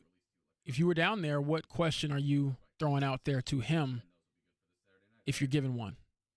Yeah, probably a little bit further on the stylistically stuff. Like, at Drake, when we played the clip earlier, he explained his style a little bit at West Virginia last year at the opening presser.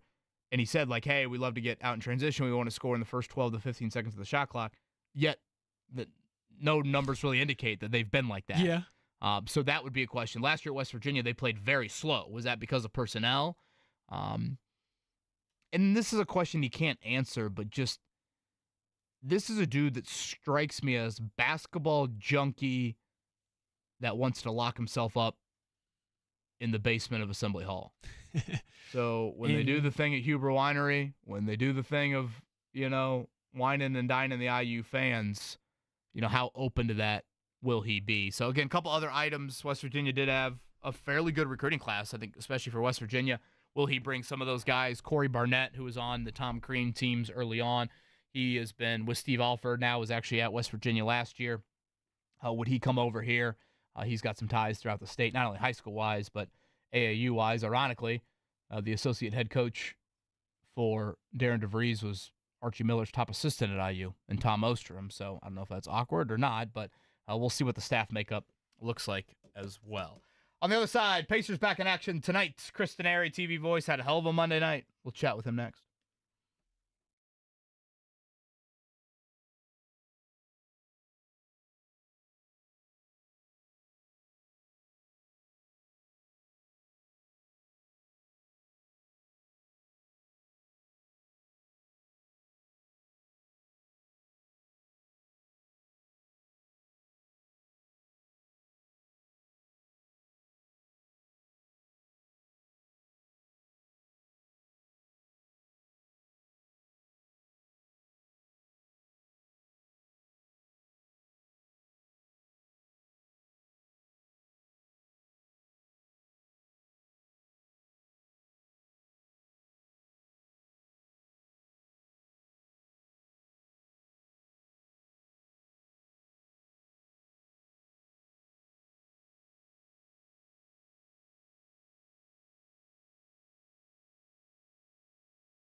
This is the Fan Morning Show. And now, here are Kevin Bowen and James Boyd. Now McConnell backs it out. Toppin circles a three, top of the key. Fakes it in! Yeah, I thought he had that lined up. McConnell underneath the basket. Looking. Toppin in the corner for three! Oh, yeah! OB! Yes! Obi Toppin! That looked like Tyrese Halliburton against the Bucks! Chris Denari didn't get the chance to call the Halliburton game winner from last week because the TNT exclusive, but he did call that one. He's going to join us here coming up in a few minutes. Pacers back in action tonight, taking on the Dallas Mavericks, and tomorrow night taking on the Brooklyn Nets. Back-to-back for them. It is a big homestand here to close out the year. So again, Chris Denari in a few. Purdue is going to practice later this morning out in Providence. Again, Fletcher lawyer status will be an update from Matt Painter coming up later today. Expectation is he will practice and indeed play tomorrow, 12:40. Obviously, that game, James, Purdue and High Point, will be one that we'll be watching, of course, tomorrow. If I had to say, give me the best first day game of the tournament, you'd go where on tomorrow's schedule? Ooh. I'm leaning towards Michigan and UC San Diego. Oh, boy, you better brew the coffee now, brother. Look, man, power naps are a thing. I might hit one right after the show. You never know. That's our final game of the day tomorrow. As we have Mark over here breaking mics again. He's been in the gym. We're falling He's apart like the in the Hulk. studio. This is what happens when debts aren't paid. I'm used to Kevin breaking the mic over here. This is the first time this one's happened. Been there, done that. When debts aren't paid, debts are being paid. When Apparently, you get ragged on about the Cubs, he gets a little riled up. Jeff is maybe out today, but he's asking for my mailing address, and he's sending me a 10-pack of like koala yummies or whatever. So I'm like, okay, that works. 0-162 still possible. Cubs lose 6-3 this morning to the Dodgers. That's a small spread, right? Michigan's like a 2-point favorite, and they got the short end of the stick. They get Denver. They have to go out to Denver. They played on Sunday. They get a 30-win UC San Diego team, and again, that is 10 p.m. tomorrow night. I'm locked in. How about the first game of the day? How about Louisville-Creighton? I like that one too. I mean, you know us, KB. The games will be on all day. Right. I'm just saying the one I really have to watch. I guess. You know, I'm looking forward to watching Drake. Yeah. They're at 7:30. The Ben McCollum thing, when there was some smoke around him in Indiana, I was pretty fascinated by. And then how do you not like and even fitting Kansas, here, Arkansas, well, and that's our CBS primetimer. Yeah. That's our 7:10 CBS. Bill Self versus John Calipari. Winner in all likelihood will get Rick Pitino and St. John's. Saying you're excited to watch Drake. They don't hear that very often in 2025 these days. I do like a good joke now, Mark. Look at that. Now all we needed was Lamar to get in the tournament, right? And then we really could have had a juicy Cue matchup. They not like us music right now. Again, playing wise tonight, you'll get an Indiana State flavor in that second game. That is Xavier in Texas from over in Dayton. Ryan Conwell, Julian Larry, Jason Kent. Larry and Kent, both in Texas. Haven't played a ton for the Longhorns. Conwell is, he's arguably been Xavier's best player here as of late. So we'll see if anybody can drum up the North Carolina magic from last night, as North Carolina absolutely blew San Diego State. Nothing like San Diego State having to get on a plane on a Monday, fly all the way out to Dayton, and then lose by 30. It's possible. It's definitely possible. So I'm looking forward to, I think a lot of it feels more real. I know last night we got a little bit of that March Madness feel, but when we start seeing some of the upsets, that's to me when the tournament's underway. When my first pick is wrong in my bracket. X goes on the bracket? Yeah. Are you a highlighter for a win and an X for a loss, or are you a circle for the win? I am a circle guy. Okay. I go highlighter. Yeah. Like I circle it, I want to see it. And then, you got to wear your scars. Honestly, I always feel pretty good if I get 3 out of the 4 in the Final Four. I'm like, okay, I feel pretty solid about that. 4 in the Final Four, hell yeah. But most of the time that doesn't happen, which is why I feel so good. The best I ever did was I had 15 of the 16 Sweet 16 teams. I'm like, wow. You had to be golden. like leading nationwide. This was back in college when my brain was still somewhat functional. No, I was like, all right, here we go. And then like 5 of my Elite 8 teams went out. I'm always like, could you imagine being that one person at ESPN is always like, there's only one perfect bracket left at whatever time of the day? I'd be like telling my friends, like, eat you-know-what because I'm the man. That would be the top of my LinkedIn profile. Speaking of a man that certainly needs nothing to dust off on the LinkedIn profile, he is the great Chris Denari, the TV voice of the Indiana Pacers, and I think he's got some March Madness history. Chris Denari, you were on the Wabash national title team, correct? Yes, I was a very valuable reserve, and valuable reserves get rings too. So, 81, or am I imagining that on the year? 1982. 82. So, 43 years ago, we went up to Calvin College up in Grand Rapids and won the national championship. And a lot of highlights in my career, but that's got to be right up there to play on a championship team. Pete Metzlar's longtime NFL tight end, former assistant coach with the Colts, was our center, and we had a great group of guys. We were very close and won the championship in '82. Certainly a little bit of March magic on Monday night.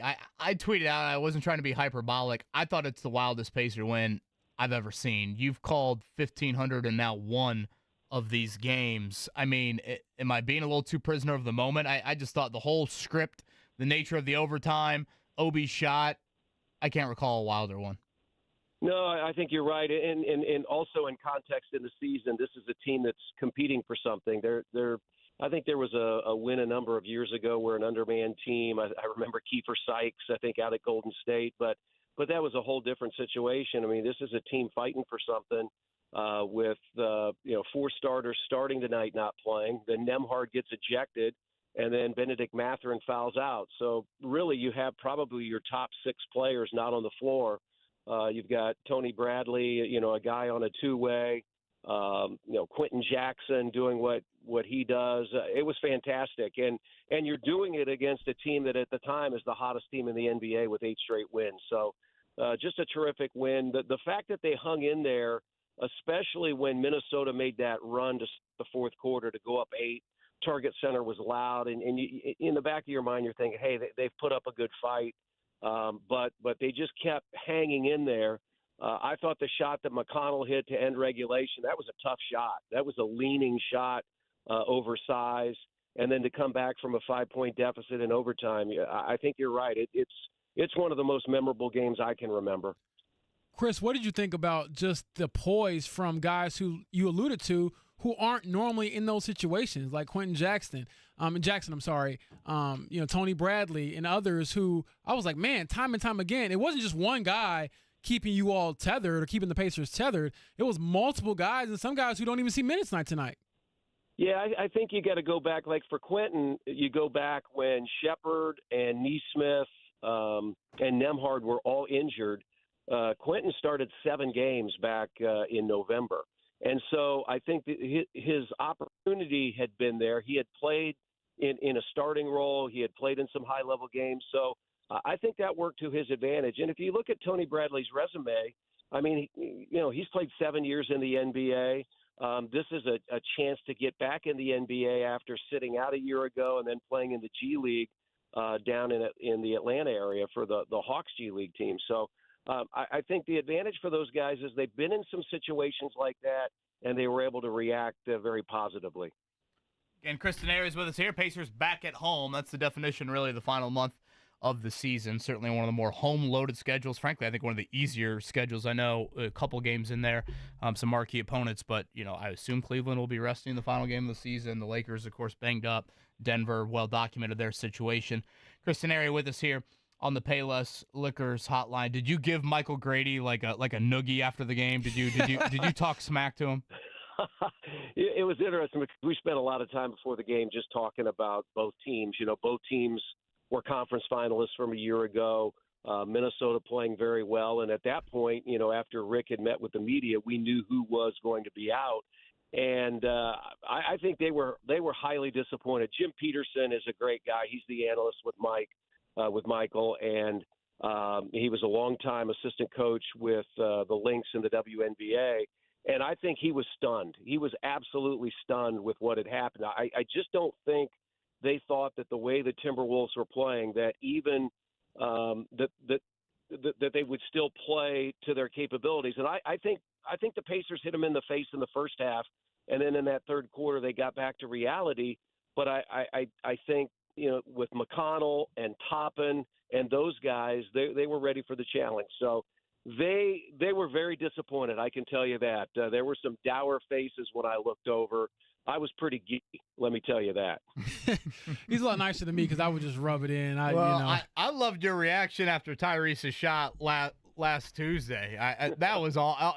Next thing you know, JJ, or not JJ, TNT gets done with the interview, Allie LaForce, whoever it was, and next thing you know, I see you bear hugging Tyrese. I'm like, I love this. Let's go. Yeah, that's one of those, where you're in the moment and you're a fan. I was not doing the game.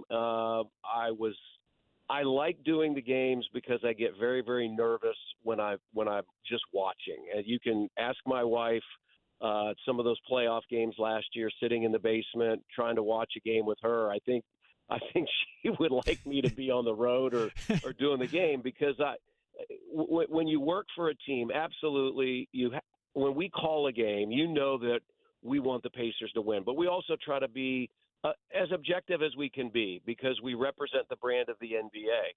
But on that night, for the game that we don't do, I mean, I'm all in. I'm all in as a fan, wanting the Pacers to win, and the emotions got the best of me. I was so happy for Tyrese and the run he's been on, especially when the calendar shifted to 2025.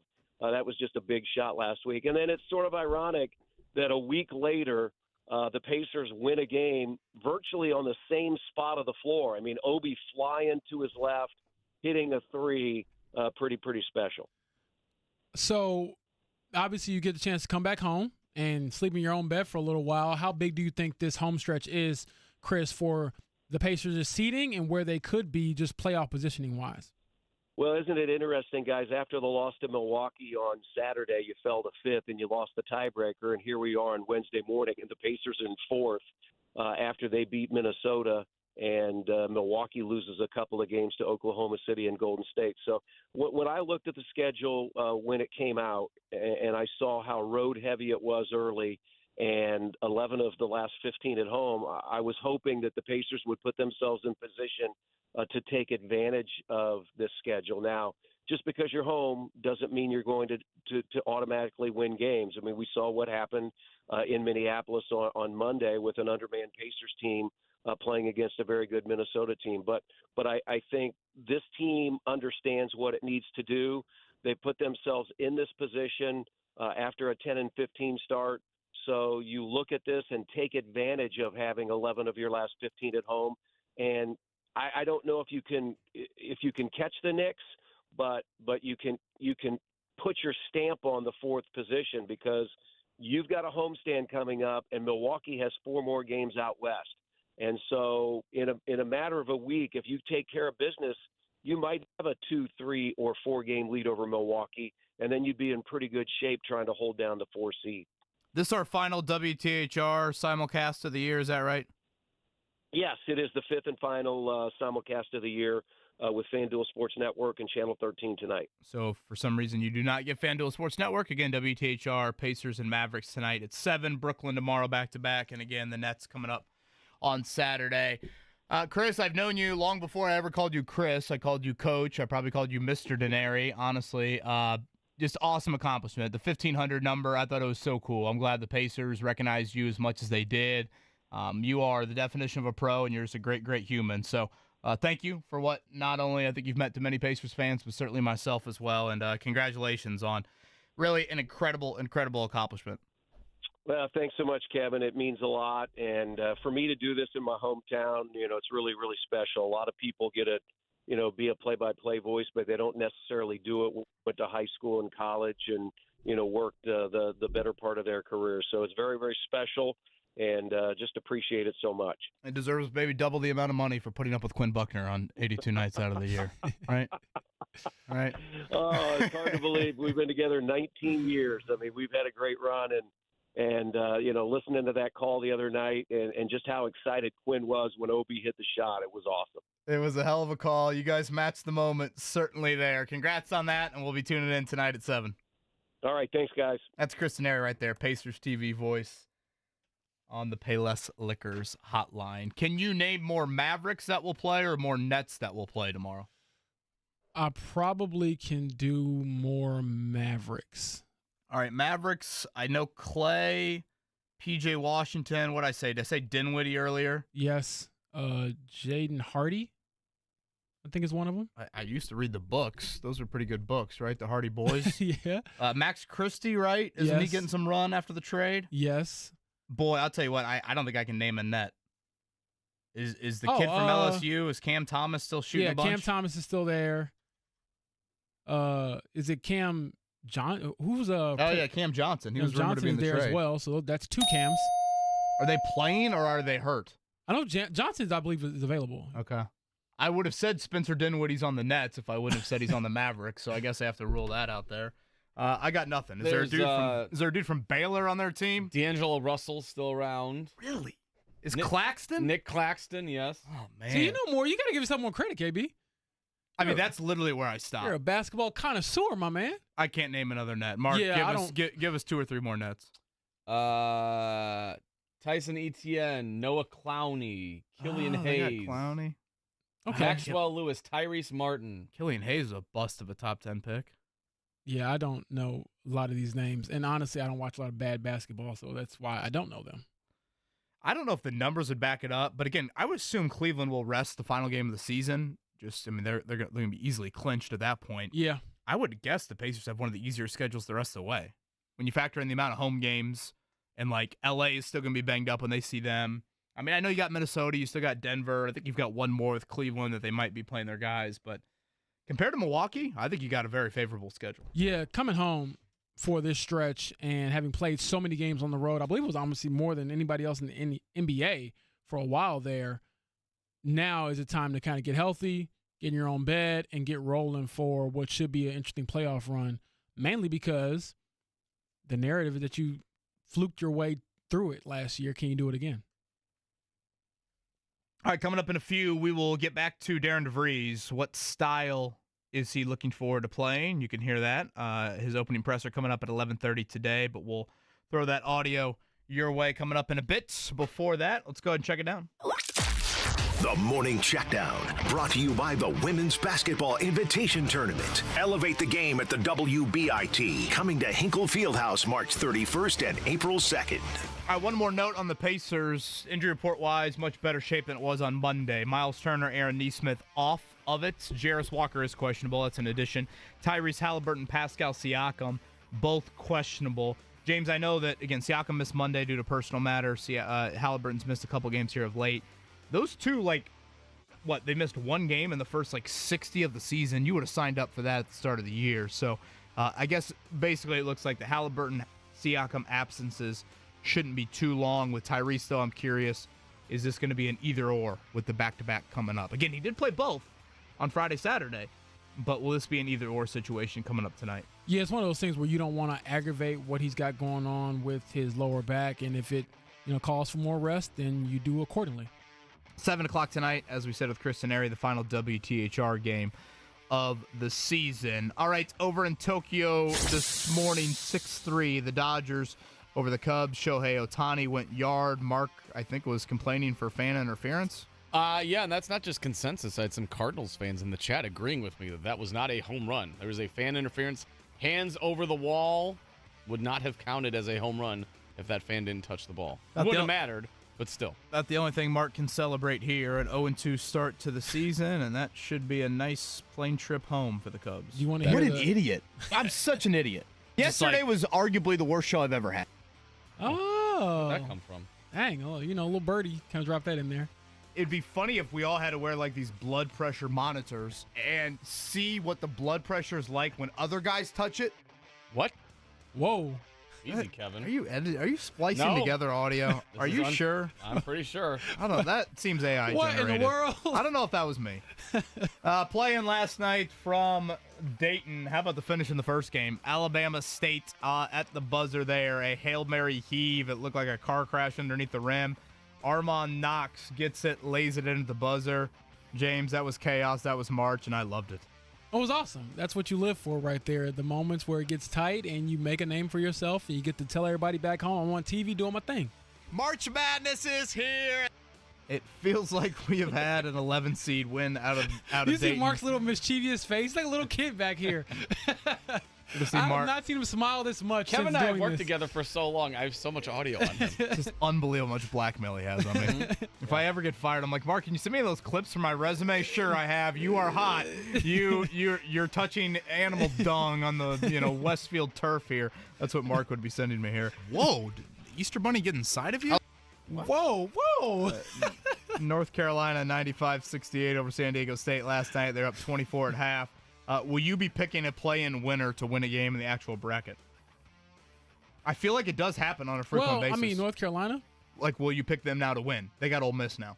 Yeah, I'll pick them to win. And then Xavier, Texas tonight, they would get your Fighting Illini. You know how I feel about my Illini. I have Illini winning a game, but I would not be surprised if they lose by 20. Shout out to Braden Smith. They'll get on the floor later today in Providence for their open practice there before tomorrow's game against High Point. First team AP All-American, James Boyd. I'm sure that's of no surprise to you. No, I thought towards the end when they kind of sputtered at the end of the regular season, maybe he wouldn't get it, but he's been the best point guard in the country.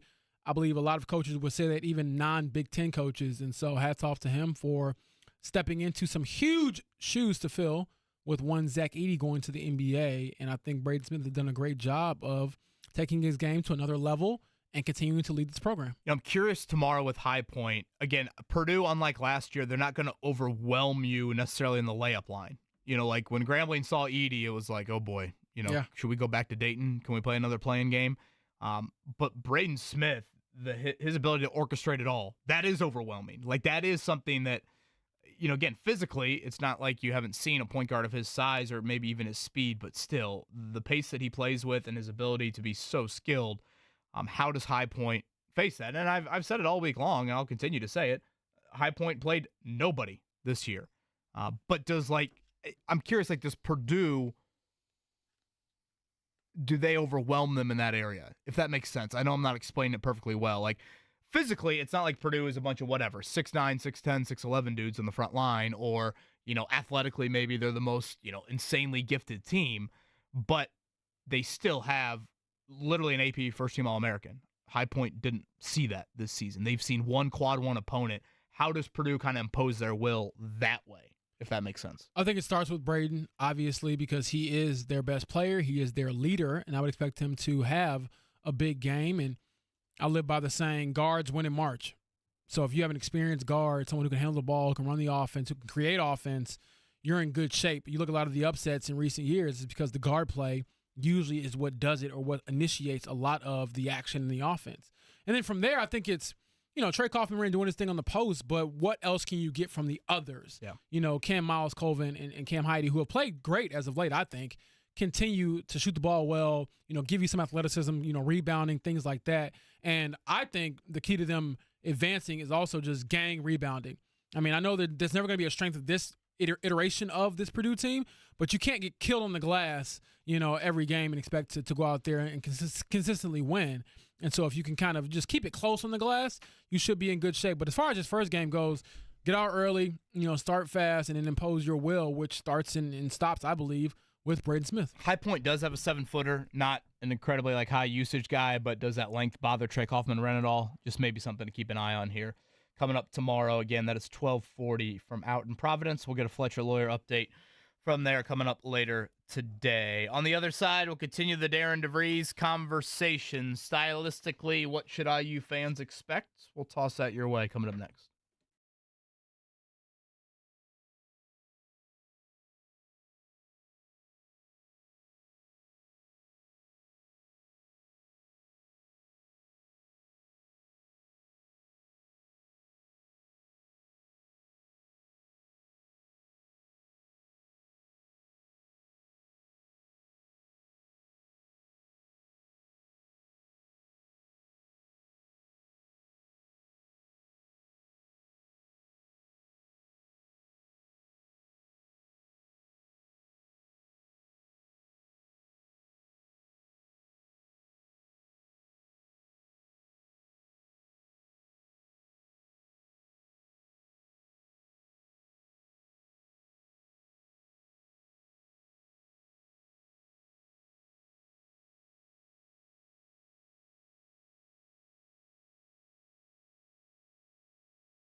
You're listening to the Fan Morning Show on Sports Radio 93.5 and 107.5 The Fan.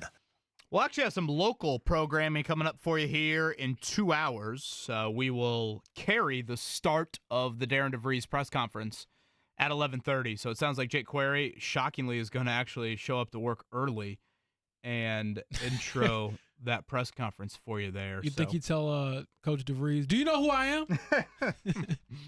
So whatever Jake, if Jake needed a credential to get in, he would forget it, and then he wouldn't be in the DeVries press conference. Whenever things do get underway from Bloomington with, I assume, Pam Whitten, Scott Dolson, and Darren DeVries, again, scheduled for 11:30.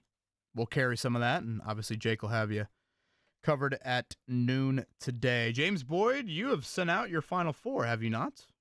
I have. Okay, you want to reveal for our audience? I will definitely pull it up for you. I still am sifting through the bracket. You know, you never know the one late injury tidbit of info that could slip my way. I try to get mine done before even the first four. It just feels better that way for me. No, remember the year UCLA advanced to the Final Four out of the first four. How about when VCU did it in year one? It's true. So my men's Final Four is Michigan State, St. John's, Duke, and Houston. And my women's Final Four is UCLA, USC, South Carolina, and Notre Dame. So the 7 seed, fight for the Irish there. The 7 seed you had was sorry, give that to me again. My 7 seed was Kansas. Kansas. Yeah. So you've got them upsetting St. John's there in round 2. Boy, that's gonna be such a juicy matchup, no matter who it is. I did pick St. John's to go to the Final Four, but I guess in hindsight I should have just stuck with Kansas or whatever. But I feel so dirty picking Houston to win it all. Yeah, I'm saying, but also that part of the bracket I feel like can go 12 different ways. I know it's 4 teams, but the West region, that bottom left part. Yeah, I just feel like Florida if you the told 1, me St. John's the 2, Texas Tech the 3, Maryland, Memphis 4-5. You told me any of those teams went on the run, I'd be like, okay, I get it. It feels like that is the region that could produce our, whatever it is, 10 out of the last 11 years we've had a 7 seed or worse. It has the feel of like that region could be there. Yeah, certainly. Darren DeVries, stylistically, what does he want to play on both ends of the floor? We pulled this as actually from his introductory presser at West Virginia, so you're going to hear some Big 12 references last year, but it is a little glimpse into style-wise what he's looking to play. Yeah, the style of play, the Big 12 is obviously a very defensive-oriented league. It's a very physical league. The Missouri Valley has had a lot of that as well. It's just a different level of physicality. So there's no question that in order to be successful in the Big 12, you have to defend. You have to be able to rebound. You have to have some physicality to you. Your team has to have some toughness. We will recruit to that. We will coach to that. We will teach that. And then on from a philosophy standpoint, how do you win games? You have to take care of the ball. You have to defensive rebound. You have to guard. Those 3 things that's winning. And if you can do those 3 areas well, you have a chance to win every single night. So we will try to do that.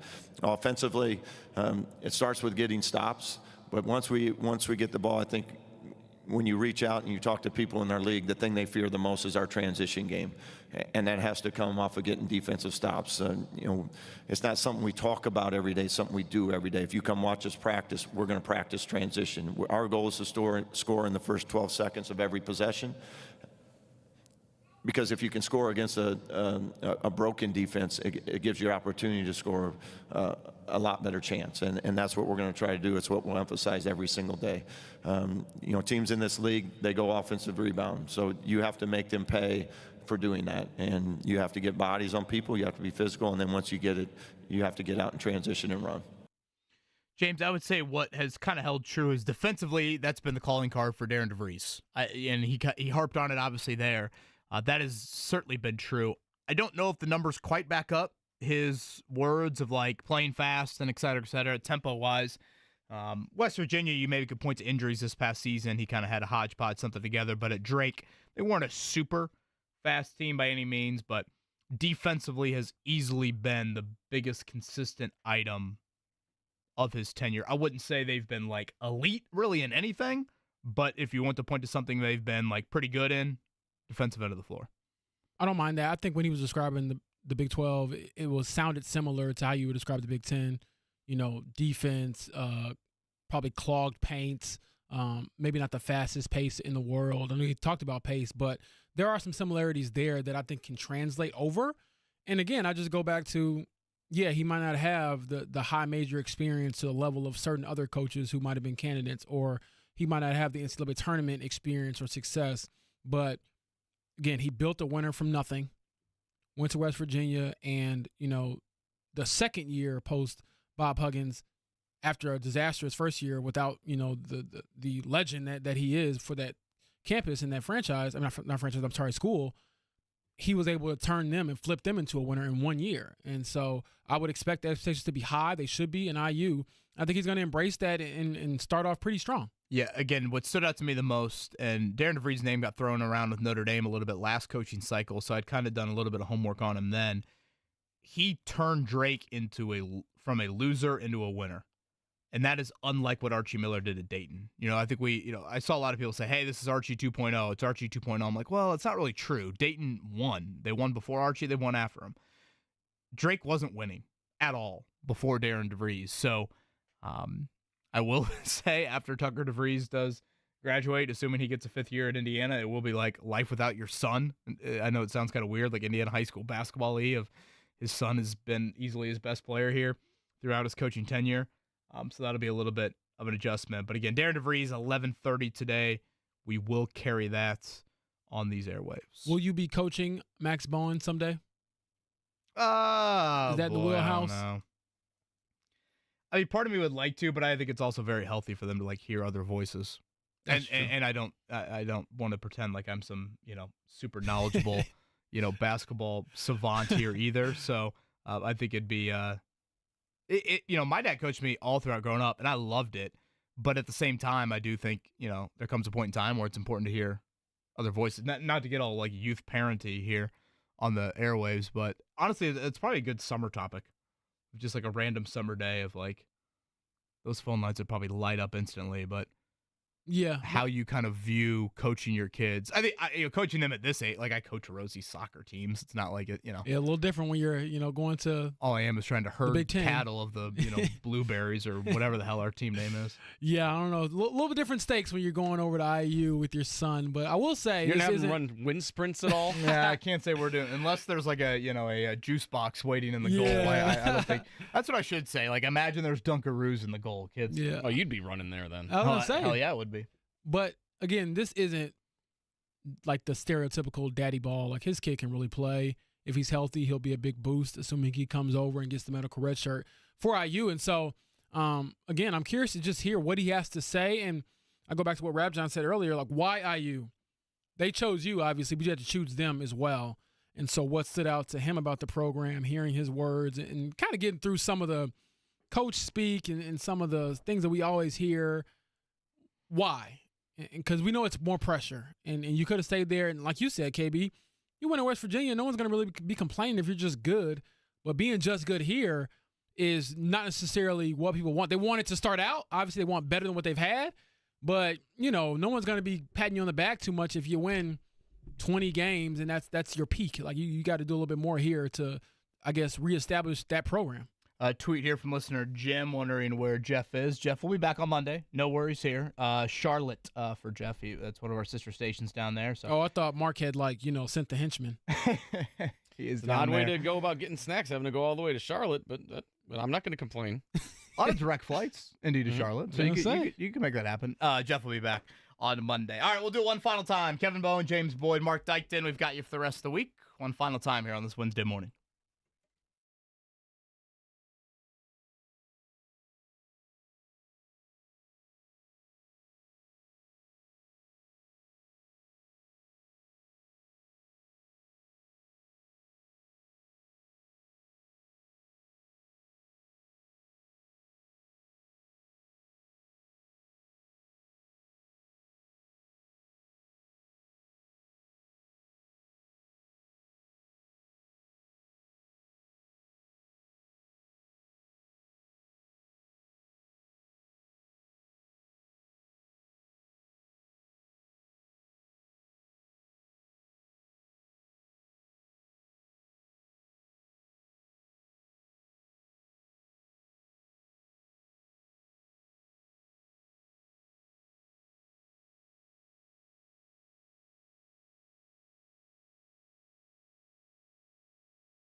You're listening to the Fan Morning Show on 93.5 and 107.5 The Fan. Well, it's been a fun show. I would say probably quick pace, at least to speak for myself, James Boyd. We've had a lot of guests. Jeff Rabjohns covering the new hire down there in Bloomington. Again, 11:30 today. We'll carry the Darren DeVries start to his introductory presser. I really enjoyed the convo with Brady Sallee, Ball State's women's coach. Just a fun story. It's a fun March story. A lot of local flavor as well with the Ball State women's program. 6 o'clock on Friday. They're in Waco taking on Ole Miss. I'm picking the upset. I love it. I love it there. Chirp, chirp. Riding with the Westsiders. Allie Becky, Alex Richard, Mark Dykton, little Brownsburg Avon flavor. I tell you what, man, I have so much love for high school sports. You know this. And so I enjoy whether it's girls basketball, boys basketball, whoever's local, I will probably cheer for you. Throw in Maddie Bischoff as well, the Roncalli girl. Again, a lot of local flavor on that Ball State team. We don't have as much of it this year in the men's tournament. Yeah. But Ball State certainly has that on the women's side. Again, Indiana, Notre Dame, women-wise, they'll both play on Friday afternoon. And then Chris Denari at 9 o'clock, we had him on as well. Always enjoy chatting with the Pacers TV voices. They get back in action. Dallas and Brooklyn, back-to-back action here coming up starting tonight. 1,500 games, 1,501 for Mr. Denari. You imagine? I don't think I've done 1,500 of anything. I don't know if you've been on Earth for 1,500 days. I would think I've done that. Oh, you have? Otherwise, Okay, I'd be got like, it. you know, very, very, very young.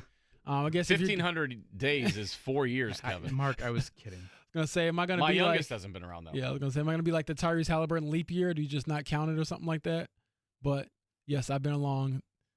This reminds me of Mike Chappell. Whenever I see him, and he just tells me, you know, I got a family member who's older than you, and I remember back when I was your age, and I'm like, He's wagging his finger. Yeah, pretty much. He's not even the finger wagging type. I'm just embellishing it. Chap is the best, but yeah. He is indeed the best. Speaking of Chap, he will be certainly at this event, and I love that it has continued to last as long as it has. And Mark, we definitely should effort Chuck Pagano coming up here in a few weeks. Announced yesterday it will be I think it's the 13th annual Chuck Strong Gala, if I have that right.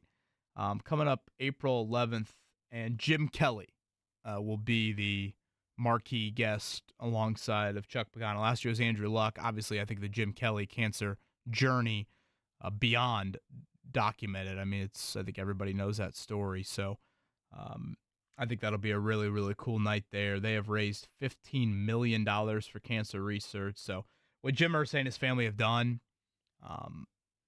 for cancer research, and honestly, I'll speak for Chuck Pagano in the immediate aftermath of everything that transpired back in 2012, and yet even after they fired him, they still have kept this just awesome philanthropic event. Again, IU Simon Cancer Center research, those funds going directly to there. Just one of the cooler events here from a local standpoint. So shout out to the Irsay family and what they've done, and certainly Chuck Pagano for continuing to do that. Coming up April 11th with Jim Kelly.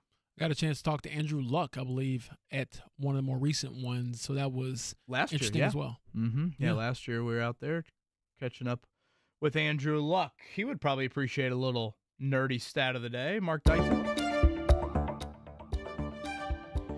Mark, you want to read it? I mean, I didn't come up with this one, but it seems like it references your 0-2 Cubs. Sure. Well, I've got another one to counter Scotty's, but okay. Scotty's stat of the day, courtesy of Jiffy Lube, is the Cubs and Dodgers wrapped up their 2-game season opening series in Tokyo this morning. The last time Major League Baseball opened its season with a pair of games at the Tokyo Dome was in 2019 with the Mariners sweeping the Oakland A's. Those 2 games came in March of 2019, with the final game in the legendary career of future Hall of Famer Ichiro Suzuki. Ichiro went 0 for 6 in the series, leaving his Major League hit total at 3,089 and his combined MLB/NPB hit total at a record 4,367. Ichiro started Game 1 in right field, becoming the second oldest position player to start an opening MLB game at age 45. The oldest was Julio Franco, who was 78 days older when he started at first base in the Braves opener in 2004. Julio Franco, I swear, his career lasted longer than Udonis Haslem with the Heat. It's wild. The one I did, the one that I had heard, and I was like, is this real? I had to look it up. But this combines a little baseball and basketball action. The Cleveland Cavaliers had win streaks of 15, 12, and 16 games this season. That's 43 wins in those three winning streaks. Those 3 winning streaks are 2 wins better than the Chicago White Sox had in the entire 2024 regular season. Goodness That's gracious. remarkable. That is insane. Obviously, that's like tongue-in-cheek at the White Sox, but like we haven't talked about the Cavs too much, but James, that might be the most impressive thing about their season. It's not like they just got hot in October and November, and then they're still, kind of playing with house money. You have 3 separate streaks of that over the course of a 6-month-long season. I mean, that to me is an indicator of just how real you are. Of like, you've spanned this out over 82 games. They didn't get hot early in the year. They didn't get hot late in the year. Like, no. For 3, and Mark added it up. I mean, that's nearly half your season, those win streaks, or more than half the season. That to me is extraordinarily impressive. I don't know. They lost 2 in a row, so the sky's falling in Cleveland. It's all over. They're not going to do anything now. They've been very impressive. I think they're in the same tier as Boston. Those 2, I believe, are at the top of the Eastern Conference standings for a good reason. And obviously, we'll see what happens in the playoffs. But they're a cut above, I think, some of the other teams, and that includes the Pacers, who have a chance to do something special come postseason time. But that Cavs team is really good. Traded for DeAndre Hunter, got him in there. So they add a wing defender, and the way they've been built is pretty impressive considering just how awful they were, like post-LeBron. And so if we get a Cavs-Pacers matchup, I'd be happy for that. Pacers, we'll see them twice, I think, in the final week of the regular season. Yep. Of course, how much the Cavs play their guys will be a storyline to watch. Reminder, getting you set up for today, 11:30 on these airwaves. We will carry that Darren DeVries introductory presser. Jake Query will lead into that. And then Purdue will practice in Providence a little bit later this morning. I think kind of right around the same time, honestly. We'll see about Fletcher Lawyer and just exactly what his availability looks like, and that update from Matt Painter. And then tonight, inside of Gamebridge Fieldhouse, the Pacers against the Mavs, and they are a notable favorite in that one. It will be a back-to-back. Again, Pascal Siakam questionable, Tyrese Halliburton questionable for that one. And you felt like, James, if you're going to play either or for Halliburton, you play tonight and not tomorrow. Yeah, that's kind of how I feel. Play them tonight, get some rest, and hopefully, either way, you get a win.